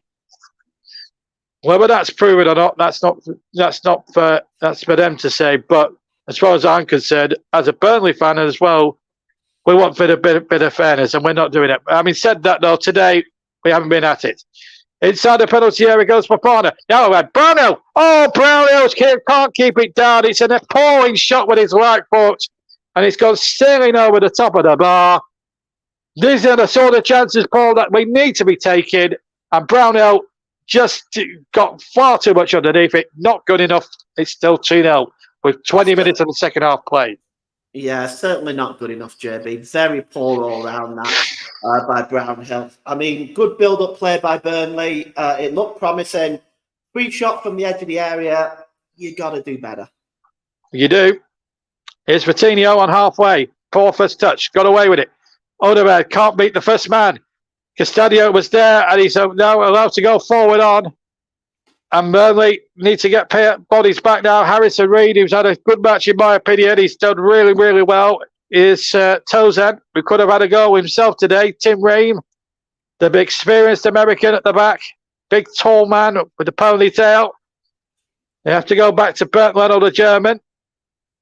Tell you what, there'll be influx of places for that Germany European side. And mind you, German football's as low as, well, certainly the national side is as low as it gets right now. We'll ask your opinions on what might happen in the Euros. It's a chance that comes in, and it's wide for Castadio behind for a goal kick. I mean, you've been very critical of the German national side. Obviously, you follow German football quite a lot. You're a big Germany fan. We know that, Paul. But I mean, I've not been up on the uptake of the German game for the last few months. I mean, how low has German football, in terms of the national side, got now? I mean, as we come up to the 67th mark here at Turf Moor. I've been watching them for 35 years, JB. 35 years, and I've never seen a German team this bad, ever. And I put it down to the dominance of Bayern Munich in the Bundesliga. When you look at the national side, you're looking at most of the players coming from Borussia Dortmund and Bayern Munich. And the problem with that is that you end up with, when those teams don't do quite as well, you end up with a struggle in the National League. That league has to change where it becomes more competitive, or they're not going to produce the players they need going forward. Absolutely. Burnley's corner didn't come too much as Paul was talking there. Here's Odegaard. Burnley needs to start being a bit more competitive if they're going to even get a point out of this game. Purely academic with Luton Town doing what they do. But, I mean, as Sean Dyche would say, Burnley have to take care of their own business, because at the moment they're certainly not doing that today. Here's Brownhill, who's had a poor game by his own standards, really. A very poor game. Now they need to get Alisson on the ball a bit more here. They just need one break, one moment of maybe pure genius, and they might just get themselves something from what's almighty mess at the moment. It's looking very ominous that Burnley will be going down with Sheffield United. Sheffield United yet to play, incidentally, today. They've got Aston Villa in just over an hour's time at Bramall Lane. It's been really difficult, and Burnley have conceded another throw-up. Esteban. I think that's how you pronounce it. Anyway, I'm sure as the weeks and months go by, we'll certainly get the gist of the actual pronunciations. Both Fulham goals came in the first half, remember? Goals from Paulinho and from Rodrigo Nunez. Giving Nunez, of course, getting his third goal of the season. Or his first of the season.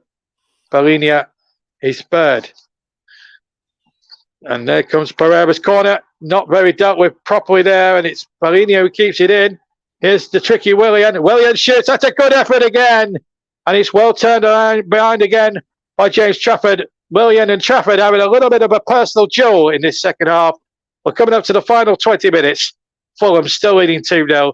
Could have so easily been 3, but for James Trafford. I don't think it was going in any case, but Trafford couldn't be too certain.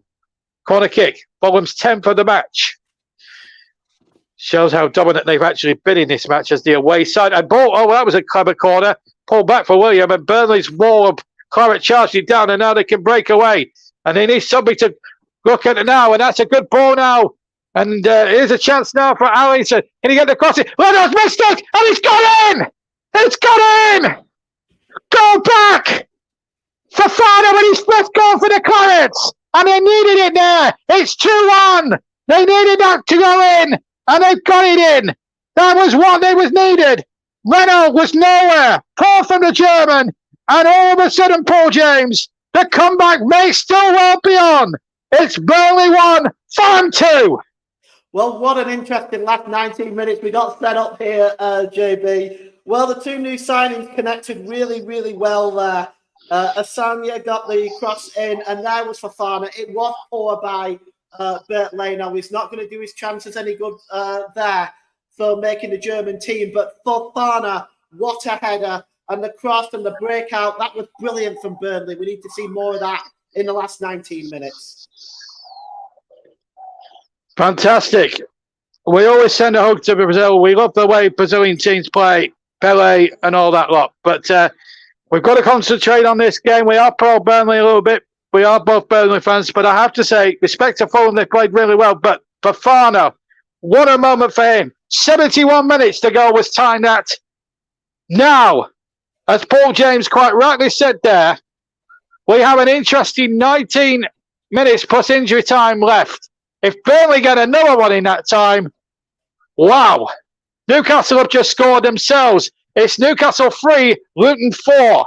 So that game's far from over. They played 69 minutes in that one. Still Brighton 3, Crystal Palace 0. In Scotland, Rangers are 3 up against Livingston. And I'll tell you what, Paul, do you want a bit more good news? Go on. Blackburn Rovers 0, QPR 2. Oh, my heart has just broken in two. So, not. Not. But there we are. A little bit of happiness, really. But Burnley are back in the game. Newcastle have scored, so it's 4-3 there. So you wouldn't count out Newcastle at this stage. At that stage up at St James's. We'll keep you updated with any goals that go in the 3 o'clockers. Brighton 3, Palace 0. Looks like going to be a good 3 points for Brighton against the beleaguered Crystal Palace. And Roy Hodgson, who was under threat before the start, now sees his job under even more threat.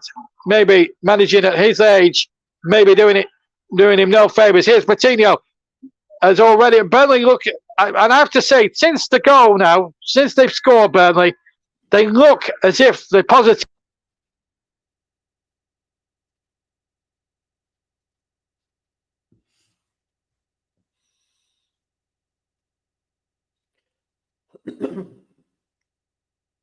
Just seem to have lost JB again. Oh, are you still there, JB? I'm back. Oh, good. Yes, I'm back. We're just having, as I said, the technical problems. I was just going to say, Paul, the question I was going to ask really basically was, now since the goal, Burnley look as if they look a lot more of a better side. They look a bit more positive. They do indeed. And that kind of confidence is what's giving them now to go forward. They need to build on that. And Fulham now are going to be on the back foot a little bit. Well, Fulham are making 2 substitutions. That's why Coutinho was kicking up a right old rumpus. Deco Cobra Reed's come off. I can't tell you who's come on. I was just busy fixing my communication lines. Tom Kearney and Armando Broja are coming in. Broja and Kearney are on. Right. Broja and Kearney are on. Okay. Thanks, Paul. No worries. Rodrigo's gone off as well. Rodrigo's off as well. So here comes the throw then from Coutinho. And here's Brownhill trying to touch the ball on. Paul James, our special guest, with us at JB Sports this afternoon on the Clarets Game Live. Burnley 1, Fulham 2. We have a game on all of a sudden at Turf 4. Ball was loose. It's going to be a Fulham ball. Coutinho just couldn't keep it in play. So, just to remind you, elsewhere in the Championship, Huddersfield leading Sheffield Wednesday by 2-0 in that one. Leicester the leaders 4 up. Ipswich Town getting a real tonking at Preston North End today. Paul, you surprised by that, or are they not really woken up from their cup hangover against Maidstone? Well, it could be, but that's a real hammering. That's concerning for Ipswich, who are looking to be in the Premier League next season. And, of course, that means that Southampton slip into their position right now. Yes, and they're winning 2-0 against Rotherham at the New York Stadium. That's what pleased Russ Vernon, our intrepid friend. Palace have pulled a goal back incidentally in the game at Brighton. And but as I say, well, there's the substitution. Nunez, who got a goal, and Dickotori, Boja and Kearney both on. Tom Kearney got a very hot reception, former Blackburn Rovers player. John Bond with a little bit of sorting out to do. Incidentally, there's some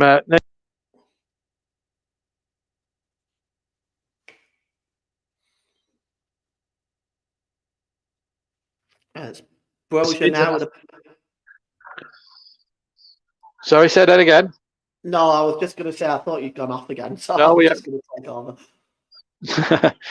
Anyway, we're inside the last quarter of an hour, but there will be, I think there'll still be at least 20 minutes left in this game in person, personally, that's for sure. Thank you, Joe.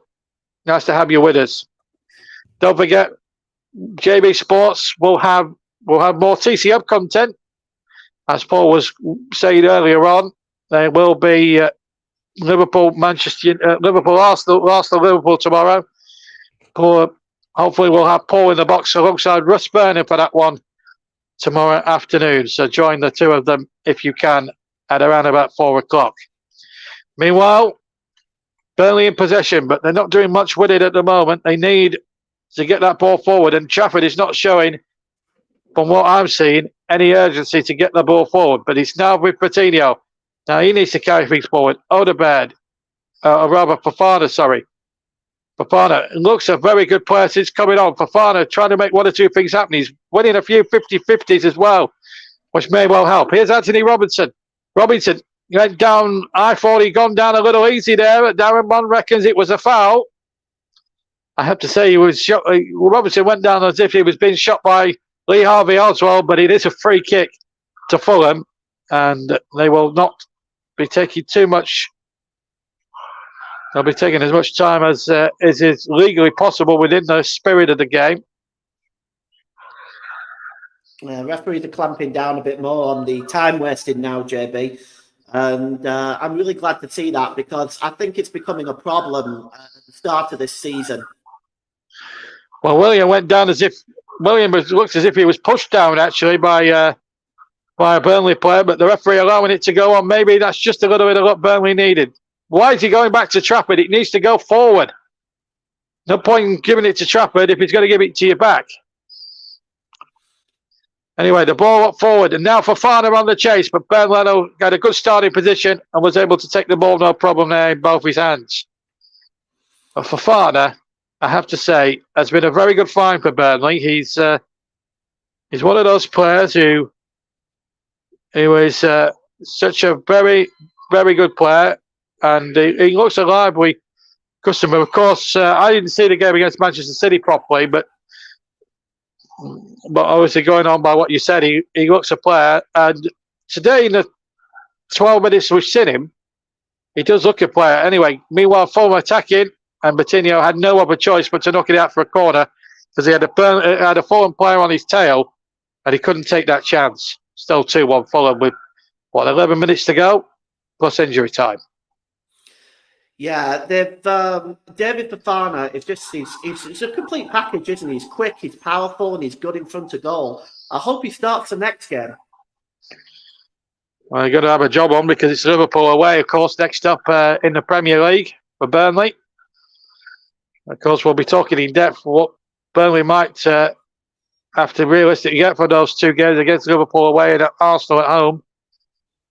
As the ball is swung into the danger zone and it's knocked away. I think Tim Ream got a hand on that. It wasn't Tim Ream. I think it was Castagna who got a hand on that. Now Burnley have to hoist it forward. And, look at that for a turn of speed from Fofana, but too close to Tim Ream, who's never going to shirk a 50-50. No doubt about it. Burnley get all they get for is a throw. But there's still time left in this game. Still 10 minutes for Burnley to get another. And who knows? Maybe another one after that. Who knows? You can't give up hope until the back lady sings. As O'Shea wins the ball. Berg in possession, but again, annoyingly has to use Strange Trafford. When really Esteve gets the ball back again to Trafford, who now finds Patino on the left-hand side. They need a goal from somewhere, Burnley. They've got 10 minutes to find an equaliser. If they can find it quickly, who knows? A winner might still be in the offing. Here's Gudmundsson. Gudmundsson needs a good cross. It's not really good enough. Didn't only found a Fulham head. Esteve keeps the ball in play. Finds O'Shea. Back to Esteve again. Burnley now with 10 minutes to save themselves. Plus injury time. Odegaard now making a break into the penalty area. Good break for Wilson Odegaard. Good cross back, and it just needed a touch from a Burnley player. It's knocked out for a throw-in. Good positioning by Tozen.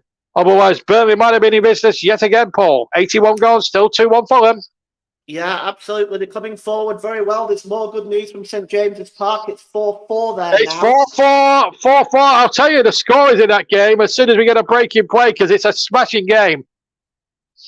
And no doubt that will be first on match of the day later on tonight. Here's Odegaard now. Can they get a cross in? Oh, that's frankly a disappointing ball, but it's good news for Burnley because it will keep Luton still within biting distance, whatever happens today. So maybe, just maybe, the season's still far from over. But a second goal would be critical as well. Remember, it's 3-1 in the game against Palace. Just a reminder, the scorers in the Brighton game. Dunk, Inglewood and Benotti. Mateta pulled one back for Palace. And in the other game, that 4-4 game, Longstaff with 2, Trippier with 1, and Barnes with the other one, Harvey Barnes, Osuna, Barkley, Morris with a penalty, and Adebayo, who completely fouled Trafford, remember, 3 weeks ago, with the goals for Luton. But at the moment, Bafana for Burnley. That was the first ball he's played in the game. But Burnley now having a good spell. They need to score whilst on top, I believe. They need to get Odegaard on the ball a bit more. He uses Berg. Berg now in possession. Finds Brownhill. One more. Just a moment of genius now, or a mistake from a Fulham defender. And Burnley will be well in business. Here's Patino. Patino now. Have a go. At least have a go. Finds Fofana. Fofana bullied off the ball though. And fairly so. Burnley win possession back though. Good play by Esteve. And now here's Fofana. Fofana, he's trying to use Gudmundsson. It comes out again. Foster uses Berg. Good pressure this from Burnley. Here's Odegaard. Odegaard now. Thought about a shot. Thought better of it. And then Berg fouls his man. Fulham get the pressure relief for them. It was a foul by Sander Berg, and he knows it. It's going to be a booking as well for the former Sheffield United man. Free kick for Fulham. 83 goals. Yeah, late challenge by Sander Berg. He's complaining, but I don't think he can. There's no doubt. I don't think there's any doubt. It's a free kick and a yellow card. Under the rules of the game. However harsh that is. Having said that, though, seen the replay. He's got the ball, hasn't he? Yeah, maybe Paulina makes a bit more of it than it needs to be, but even so. Yeah, you can take the ball, but if you go through the man as well, usually that's the referee will pull you up on that. But I think, in fairness, it's one of them, isn't it? Fulham, I guess. And it's a shame, really, it's a real shame, really, because Burnley have been on top there and have been laying siege at the Fulham goal, so that gives them a little bit of respite. Pereira's going off. He's had a good match, by the way. Yeah. He's had a marvellous game, and on in his place comes Tete, number 2. Yeah, he's solid defensively as well. It looks like Fulham maybe just adding an extra line of defence right now. Maybe Marco Silva's a little bit concerned.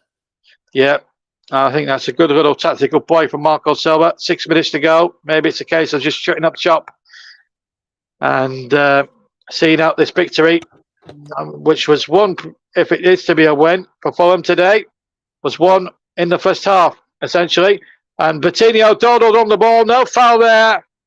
Now then, big chance here for Fulham now to really make hay while the sun shines.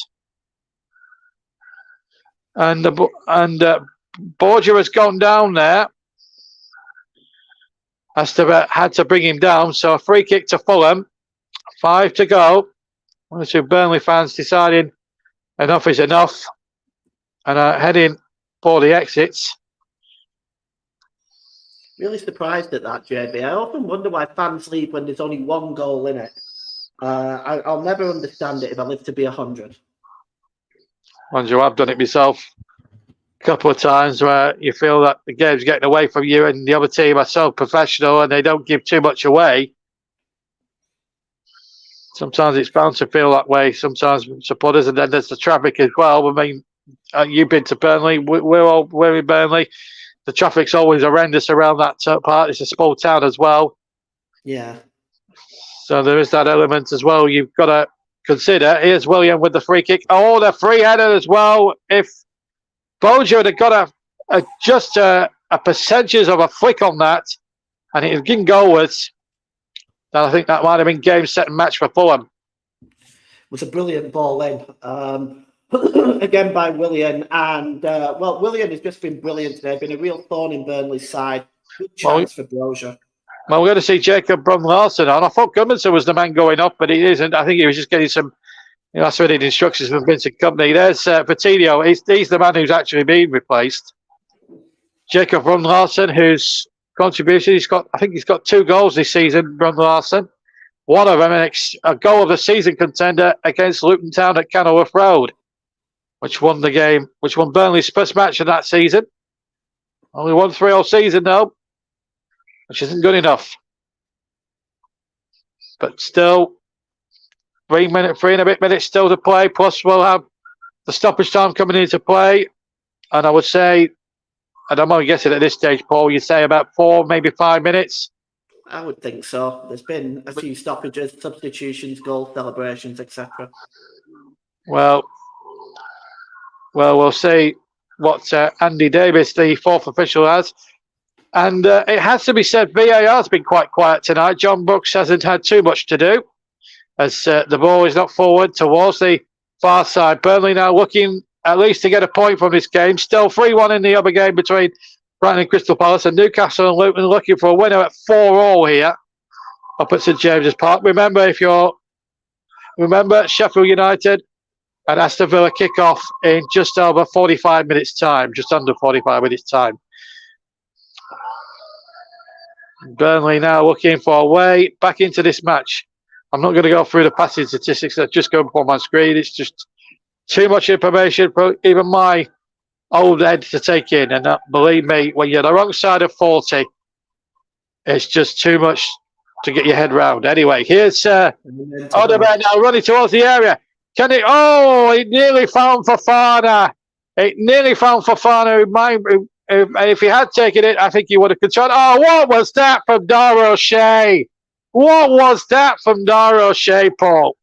Oh, it's a poor pass, isn't it? You don't do that. You just watch for the runner, and he just didn't do that. Masengo is going to come on. And Dara O'Shea, that was just brainless to the extreme. Yeah, that's inexperience again, isn't it? Showing its head. Poor. Burnley have got to keep the momentum going. They can't afford to give silly balls away and giving the ball away like that when you're on the attack. It's not going to work. Well, here's Gudmundsson. If there's anyone experienced enough, it's him. They need something now. A little bit of magic from a Burnley player. Burnley ball. William claims it's a Fulham ball, but it's a Burnley ball for sure. And Young, I think, is going off. Well, that's it. Straight swap. Whoop, yeah, here you are. You're on Masingo. You take the throw. Well, that's the last roll of the dice for Vincent Company today. So let's see if this can pay dividends. So Masongo is on. He's took the throw in that Assingong was going to take. It was a very quick substitution. That's probably the quickest substitution of the season. Now, what's Darren Bond doing now? Strange.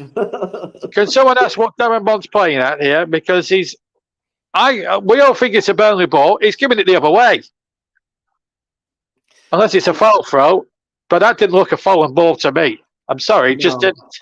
No, it didn't. I'm not fussed. Darren Bond is a weird referee. I've never been a fan. I actually cringed a little bit when I saw that he was the official today. In fairness, though, it's not his decisions that are going to cost Burnley the match today. I think for about 95% of the decisions he's made, I think been rather competent. I have to say, you never thought I never thought you did. I never thought you'd ever hear me say that, did you? No, I didn't, JB. I was expecting the JB rant today. I was looking forward to it, actually. Well, we might have a little bit of a discussion at the end of the game, the final thought and everything. We've still got the classifiers to come at 5 o'clock. Let's not forget that, folks. Let's lose sight of that. Brighton have just increased their lead to 4-1, incidentally. I'll tell you the scorer as well in that game. Very in possession. Yao Pedro, 6 minutes from time, with the goal there. Now then, Odegaard is in behind. Odegaard now. He's got two in the middle. And he's ball back. It's gone in! It's gone in! It's Rafael and his second goal! Burnley have saved themselves! It's 2-2!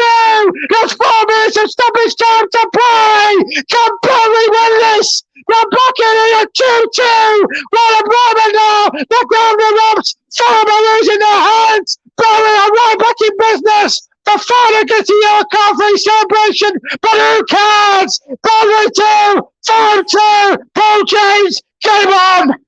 Oh, it is absolutely game on, and how good is David Fofana?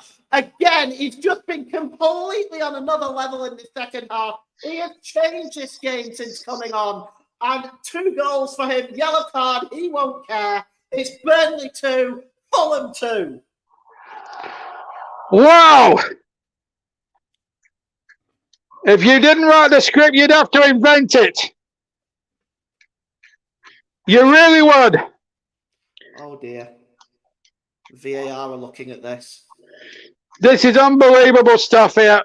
And I believe, you're saying VAR are having a look at this. We're gonna give it at 2-2 at the moment. Let's just hope. Well, there's nothing wrong with that. You tell me, Paul, where there's a handball there. There's nothing there. There's nothing there. This should stand.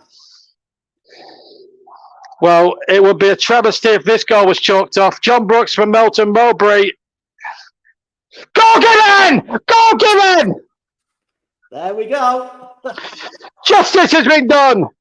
Maybe justice for once in the crazy game. We've had so many horrible VAR decisions go against us, but what has come for us? And Burnley may well not be losing today. What a fight back. And even if it does end 2-2, it's giving themselves a chance. But there's still time. I still think there'll be 5 minutes stoppage time. I think there'll be another 2 after the 5. A for the celebration and B for the VAR check, Paul. There's still time left for Burnley to win this. Well, there absolutely is. And this has just been a complete turnaround because at half-time we thought this game was dead and buried. What a turnaround by Burnley in the second half. And it's David Fofana, in my view, that's responsible for this. Well, let's just talk about your Clarets man in a match. I mean, we'll give one to Fulham at the end of the game, but the Clarets man in a match, I mean, who are you going to choose? I think you've got a fair idea now who you're going to choose now. David Fofana. Right, so Fofana's your Clarets man in a match. Okay, that's our man in a match for the Clarets. We'll pick a Fulham one at full time.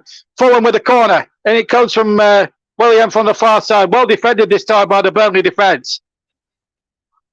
I'll tell you what, the roof's already come off the turf, having seen the equalising goal. We've got 4 minutes of the original 5, but I should stretch it a minimum off. Headed back in there. Burnley having a bit of a struggle now. They don't want to lose the game. Stevie does get it forward. Good ball to find Odebed and just couldn't get the break. Burnley, however, do get the throw in. So 2-2. There's still a bit of time left, ladies and gents. We are coming up towards the 5 minute. Joe is delighted. He must be a Burnley fan. Yeah, it's my dad. Oh, it's your dad. I apologise, Paul's dad. I apologise. Right, other scores. 4-1 still to Brighton. Not changed there. Newcastle still on a knife edge. We're into 2 minutes of stoppage time up at St James's. Everton drew 2-2 earlier on. So all three in the relegation mix. Look, as things stand, have all drawn today. We have played the 5 minutes, but I think there'll be an extra couple. A, for the celebrations, and B, for the VAR check. So I would not be too surprised if this goes to 98 minutes, folks. I really wouldn't be surprised at this stage. 2-2 it remains. Goodmanson now, Brun Larson rather making the break. He wins his team a throw, and the Burnley fans now. You were saying about 5 minutes, Paul. Don't go off just yet when the game is 1 in it. Because you never know, anything can happen, and still, there might still be something left in this game. Masenko with the throw to Brun Larson. Masenko again. Brun Larson trying to get down that side. Reamed as well. Good experienced head. Sees it out for a goal kick. Leno now. And now all of a sudden the intensity from both sides. There's going to be no time wasted for sure in the closing stages of this one. We're into the 6 minute almost of added time. Still we play on. Brun Larson has it on halfway.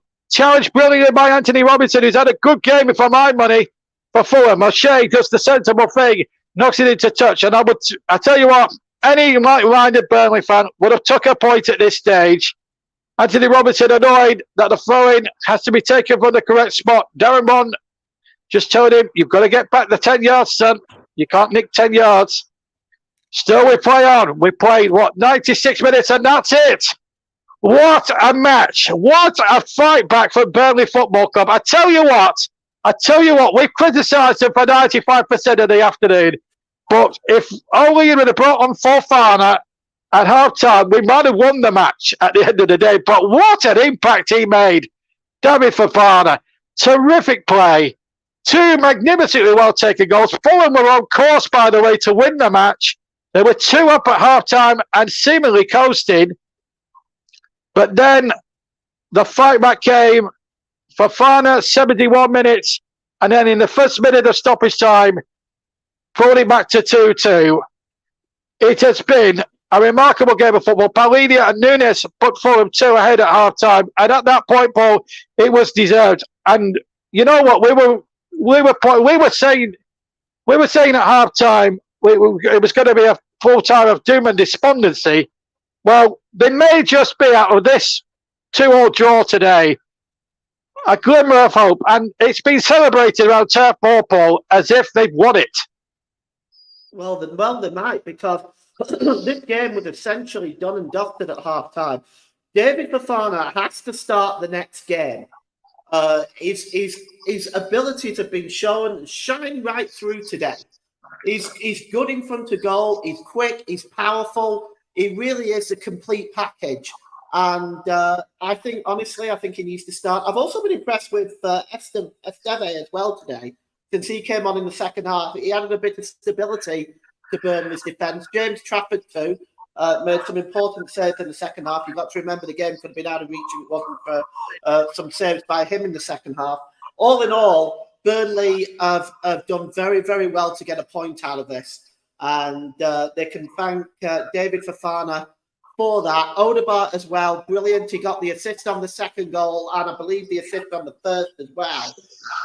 It was really quite fantastic all round by Burnley today in the second half to get themselves back into this game.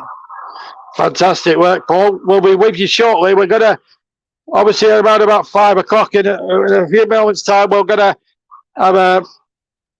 I've just seen on the we've got the feed from the BBC final score as well, and there's a little stat on there that Newcastle, they've actually never lost apparently since Sean Longstaff has scored.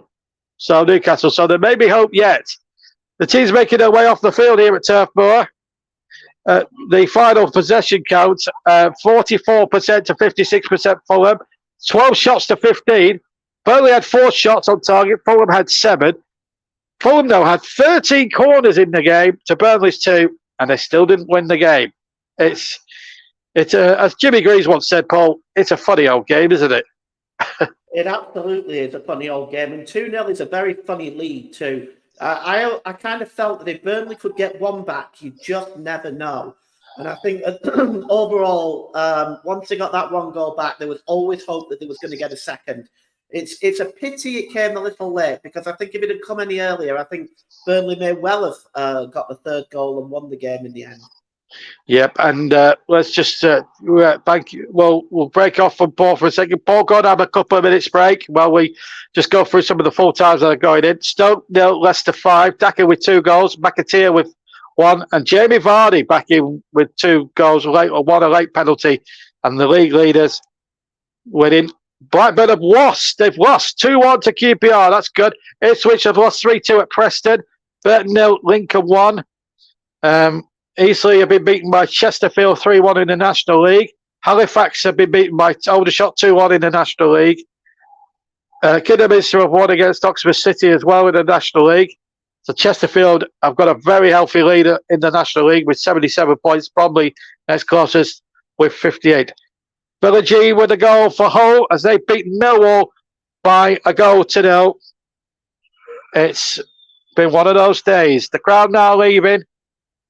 The crowd now leaving here at Turf Moor. It's deafening silence around the stadium at the moment, and it's one of those really that you've got to just have to pinch yourself. Meanwhile, as I said, we'll keep going elsewhere. Remember, Sheffield United is a late kick-off at 5:30. So don't go anywhere. Well, if you're going to watch it on Sky. That's for sure. Elsewhere, Preston 3, Ipswich 2. Will King with a brace there. An own goal from Edmondson. They were 3 up inside the third down. More Paul 2 back from Ipswich, but they're now going to drop to third following defeat there. It's been an interesting afternoon's football here, and I hope you've enjoyed it. The full-time score has been announced. It's finished West Brom 1, Birmingham 0, but it is full-time at St James's Park. Newcastle and Luton have finished 4-4, and in that game at St James's Park. So still hope for Burnley then. Luton have chucked 2 points away. They were 4-2 up in that game. In League 2, Salford have beaten Wrexham by 3 goals to 1. So it's been a week to forget for Wrexham, beaten heavily at Blackburn in the FA Cup on Monday. Now been beaten at Moor Lane this afternoon. Barnet and Wealdstone. Wealdstone have scored. Corey Andrews in the 9th minute of stoppage time has levelled the count. And it's Bromley 1, Hartlepool 2. That's a full-time score. West Brom winning it there. Former Villa man Andy Fireman with a late goal deciding that one. And as we're just seeing pictures coming on our monitors here of Rob Jones and Eddie Howe shaking hands. That's probably got to be one of the best games, without a doubt, Paul James, in Premier League history. He's finished at Newcastle 4, Luton 4, Newcastle 4. And you have to say, well done, Newcastle United, for most Burnley fans, because if they didn't rally that last second, Burnley would have been looking down the barrel, regardless of what happened at Turf Moor, what happened here at Turf Moor. Yeah, absolutely. It was, and in the long run, Newcastle are very difficult to beat at home at the best of times. But my goodness me, Luton Town, are they making a fist of this? But I remember growing up when Luton were in the old Division 1, and it was the same thing. They were fighting to stay up every year. And for the most part, they were successful at it. They were a very, very difficult team to play against. Yeah, I think I remember them winning the League Cup against Arsenal one year. 88, I think. Yeah. Brian Steen. Yeah. They that's the only major trophy they've ever won. And a little known fact about Luton Town, their greatest supporter was one Eric Morecambe. Oh, Morecambe and Wise. Oh, Morecambe and Wise fame. Yes, he was a director at Luton Town for many years, was Eric Morecambe. Wow, I didn't know that. I know all that little trivia always came in useful. Anyway, we're going to hear from Paul in just a second or two. We're just there's some more full times coming in at the moment. Portsmouth 4, Northampton 1. Blackpool, unfortunately, Paul, have come to defeat there at Stevenage. I mean, a great result for Mike's team, Mike Arneman's team. 1-0 winners, of course, but Blackpool, I mean, they're not. I mean, Blackpool. I love Blackpool to bits. I've got a soft spot for Blackpool. They're a good little side. It's just a shame to see them in the League Two. Charlton 0, Derby 1. That's a good game. That's been a good game down at Colchester, hasn't it? Colchester 3, Forest Green Rovers 3. But I still think Forest Green will go down, although they've given themselves a fighting chance. That's the team that Troy Deeney has just been sacked from, of course, at the moment. So, it's we're just waiting for the full classifiers to come through, and once we get the classified check, we'll be going straight there for it. But they're just Bolton and Barnsley share the spoils in a 1-1 draw at what used to be known as the Reebok Stadium, but now it's called, Paul, listen to this one, the Tough Sheet Community Stadium. I know. I feel sorry for Bolton fans. Of course, I used to work for them back in the day. I used to be a stadium safety steward there. I worked for them for a couple of years when it was known as the Reebok Stadium when they were in the Premier League. Tough Sheets Community Stadium. Oh, my goodness me. I still think it's still a patch of Burndon Park, really, but there you go. It's there. There we are.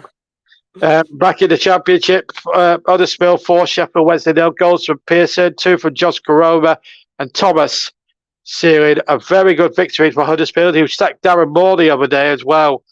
So obviously they've got a new manager downstairs. So we'll hear from Paul before the end here. We'll on the air with you until about 5:30 tonight here on JB Sports. But now we're going to get the full classified check from all around the country.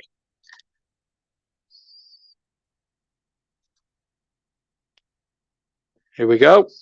And we'll start, as ever, with the Premier League. Brighton 4, Crystal Palace 1. Burnley 2, Fulham 2.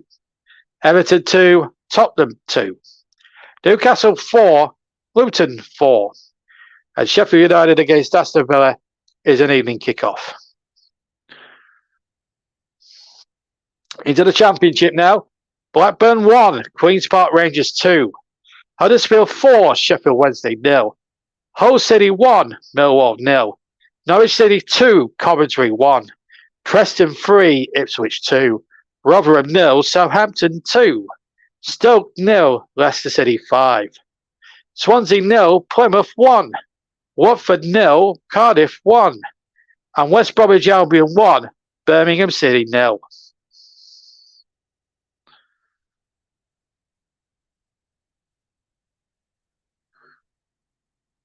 Now to League One. Bolton 1, Barnsley 1. Burton Albion 0, Lincoln 1. Charlton 0, Derby 1. Cheltenham 1, Wycombe Wanderers 3. Exeter 0, Bristol Rovers 1. Fleetwood 3, Port Vale 0. Leyton Orient 3, Carlisle 2. Oxford United 1, Reading 1. Peterborough 2, Wigan Athletic 3. Portsmouth 4, Northampton Town 1. Shrewsbury 1, Cambridge 2. And then Stevenage 1, Blackpool 0. League 2, Accrington Stanley 0, Grimsby Town 0. Barrow 1, MK Dons 0. Bradford City 0, Wimbledon 0. Colchester 3, Forest Green Rovers 3. Crawley 1, Morecambe 2. Gillingham 1, Walsall 1. Mansfield 1, Notts County 0. Newport 2, Swindon Town 1. Salford City 3, Wrexham 1. Stockport County 1, Harrogate 1. Sutton 1, Doncaster Rovers 1. Tranmere Rovers 0, Crewe Alexandra 0. Panorama National League. Barnet 1, Wealdstone 1. Bromley 1, Hartlepool 2. Dorking Wanderers 1, AFC File 3. Eastleigh 1, Chesterfield 3. Ebbsfleet against Oldham Athletic is an evening kickoff. Halifax 1, Aldershot 2. Kidderminster Harriers 3, Oxford City 2. Rochdale 1, Dagenham and Redbridge 2. Surrey Old Knowles 0, Aldringham 1. Southend 0, Gateshead 1. Woking 0, Baldwin Wood 1. And York City 1, Maidenhead United 1.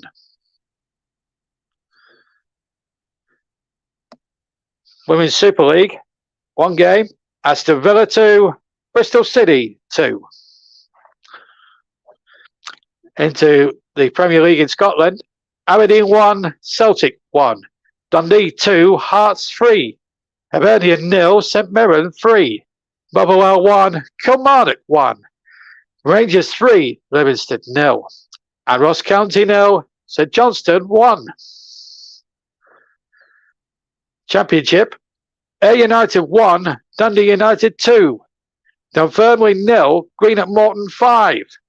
And Inverness Caledonia Thistle 0, Queen's Park 1. Into League 1 in Scotland, Annan 2, Alloa Athletic 3. Edinburgh City 0, Kelty Hearts 3. Queen of the South 0, Hamilton Academicals 2. And Stirling Albion 2, Cove Rangers 2. And League 2, Bonnyrigg Rose 0, Stranraer 0. Clyde 1, Peterhead 1. Elgin City 1, East Fife 0. Forfar Athletic 1, the Spartans 0. And Steadhouse 1, Dumbarton 0. Into the Welsh Premier Division, Borough Town 1, Cardiff MU 1. Barrytown 0, Pontypridd 3. And Colwyn Bay 1, Pennine Bont 2. And finally, in the Irish Cup, that's the 6th round, Cliftonville 4, Bogal 0. Dungannon Swiss 2, Ballyclare 3. Institute 1, Ards 0. Larne 5, Glenavon 0. Linfield 2, Ballymena 0. Newry City 1, Newington 2. And finally, Portadown 2, Bangor FC 1. And that is all your results from England, Scotland, Wales and Ireland. The top of the Premier League is as follows. Liverpool, Man City, the top 3 didn't play today, so they remain on 51 points. Liverpool, who are 5 ahead of Manchester City on 46 points, who lead Arsenal also on 46 points by a superior goal difference of 3. Spurs with that point move above Aston Villa into 4th spot by a point on 44 points. Then come Villa in 5th on 43. Then a big gap to West Ham in 6th place with 36. Brighton with 35. With Manchester United, they have a better goal difference. They have an 8 better goal difference, Brighton. Now,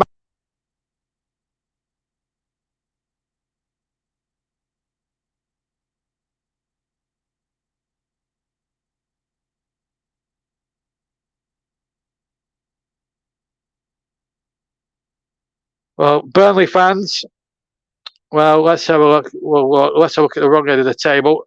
Well, just a second. We're looking at League 1 there. There we are, bottom of the table. Remember, Everton were deducted 10 points. Luton have actually moved out of the bottom 3 on goal difference. In fact, they'd move up to 16th. With Nottingham Forest right down there, but they don't play until I think it's tomorrow.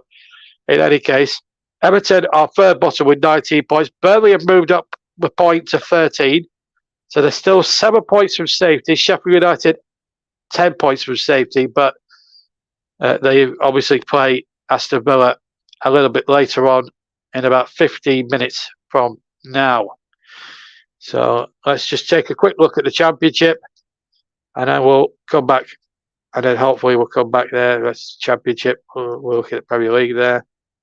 That's League 1, Portsmouth for top of that one. Let's just break off for a second. We are with you until about 5:05. Leicester still top. They are a good 11 points clear of Southampton. Leicester have 72 points and Southampton have 61. But Ipswich, in fact, have dropped to 4th because Leeds obviously have gone 3rd. So Ipswich missed the chance to go 2nd. They stay 4th. Leeds are third. Southampton a point clear of Leeds and with a game in hand. Then West Brom and Hull City complete the top 6, with Coventry and Norwich knocking on the door with 44 points respectively. West Brom have 48 points, incidentally in 5th place. Hull have 45 points down there. Preston are still not out of it. They've got 42 points, the early leaders.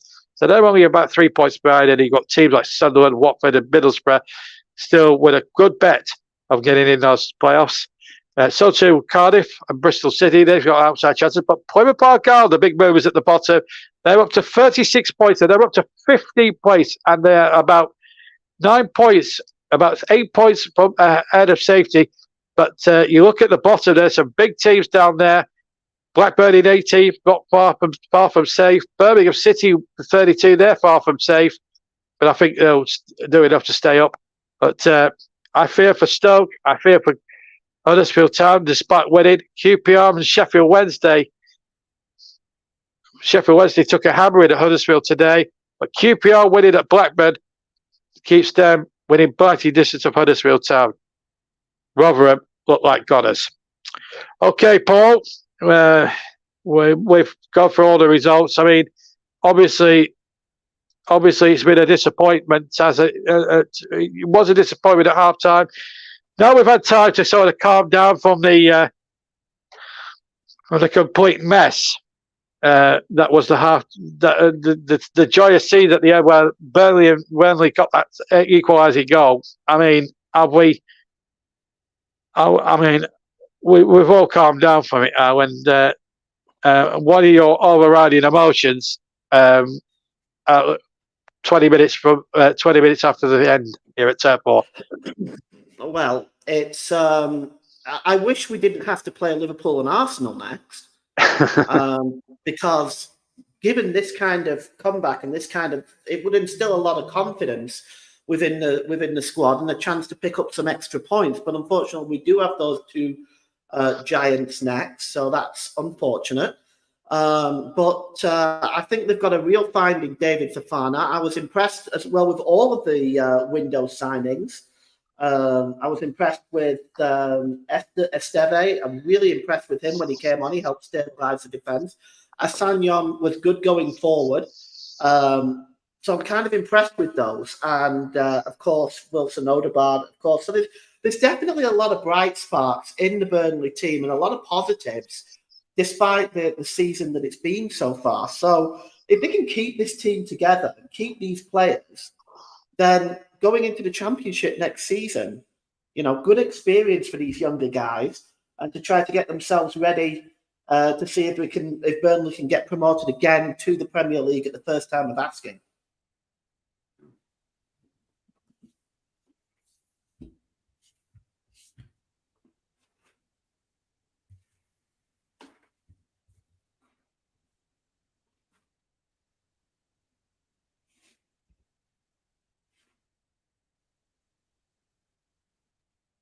Oh, I think we've lost JB again.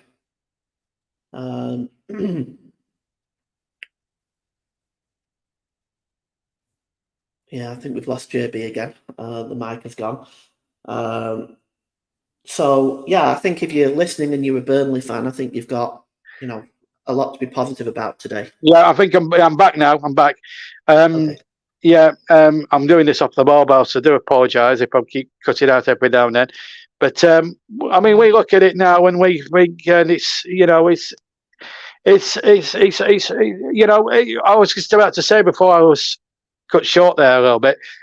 This isn't cut and broad around this relegation. We're talking about it as if we're going to go down next season. I mean, until it's mathematically impossible, there's still every chance we could get out of this. I mean, Luton are still going to go. You still think Luton and Everton are going to go on bad runs. Forest can't win to save themselves. Palace are not winning at the moment. So there's a school of thought, though, that if Burnley can start picking up results, forget if we can pick up any bonus points from the next 2 games, plus put a good run with 5 or 6 results together, there's still that school of thought that the season we could still stay up. So, what I would say, Paul, to that is don't give up hope and stay up this year. Yeah, we still might pull it out. Well, it's definitely mathematically possible. Obviously, I think the defence would have to get a lot tighter in order for that to come to fruition. And I think we've got a goal scorer, obviously, with what I'm seeing in Fafana now, and I think Oh, that's yeah, really what we've terrific. lacked. Zeki Abdouni and Lyle Foster. Well, I think they've both done the best this season. Lyle Foster, I think, is got goals in him, maybe got 6 or 7 goals in him, maybe even 10 goals a season, which is very useful. But at the moment, Fafana reminds me, I don't know about you, but he reminds me a lot about Maxwell Cornet. He does a little bit. But I tell you what, I completely lost my bearings on that equalising goal. But when I was sort of like shutting my head off, thinking we just got an equaliser, he went into the crowd, and you could tell he has an instant connection with the fans, and that is priceless. When I know he got a booking for it, and obviously I think that's a stupid rule, and sooner IFAB or whoever call themselves, we make up these ridiculous rules, get rid of that, the better. Um, I mean, football is an emotional game. I think he should have been allowed to celebrate with the fans. You just got back into the game, and then, I mean, Darren Bond, you feel for him in that situation.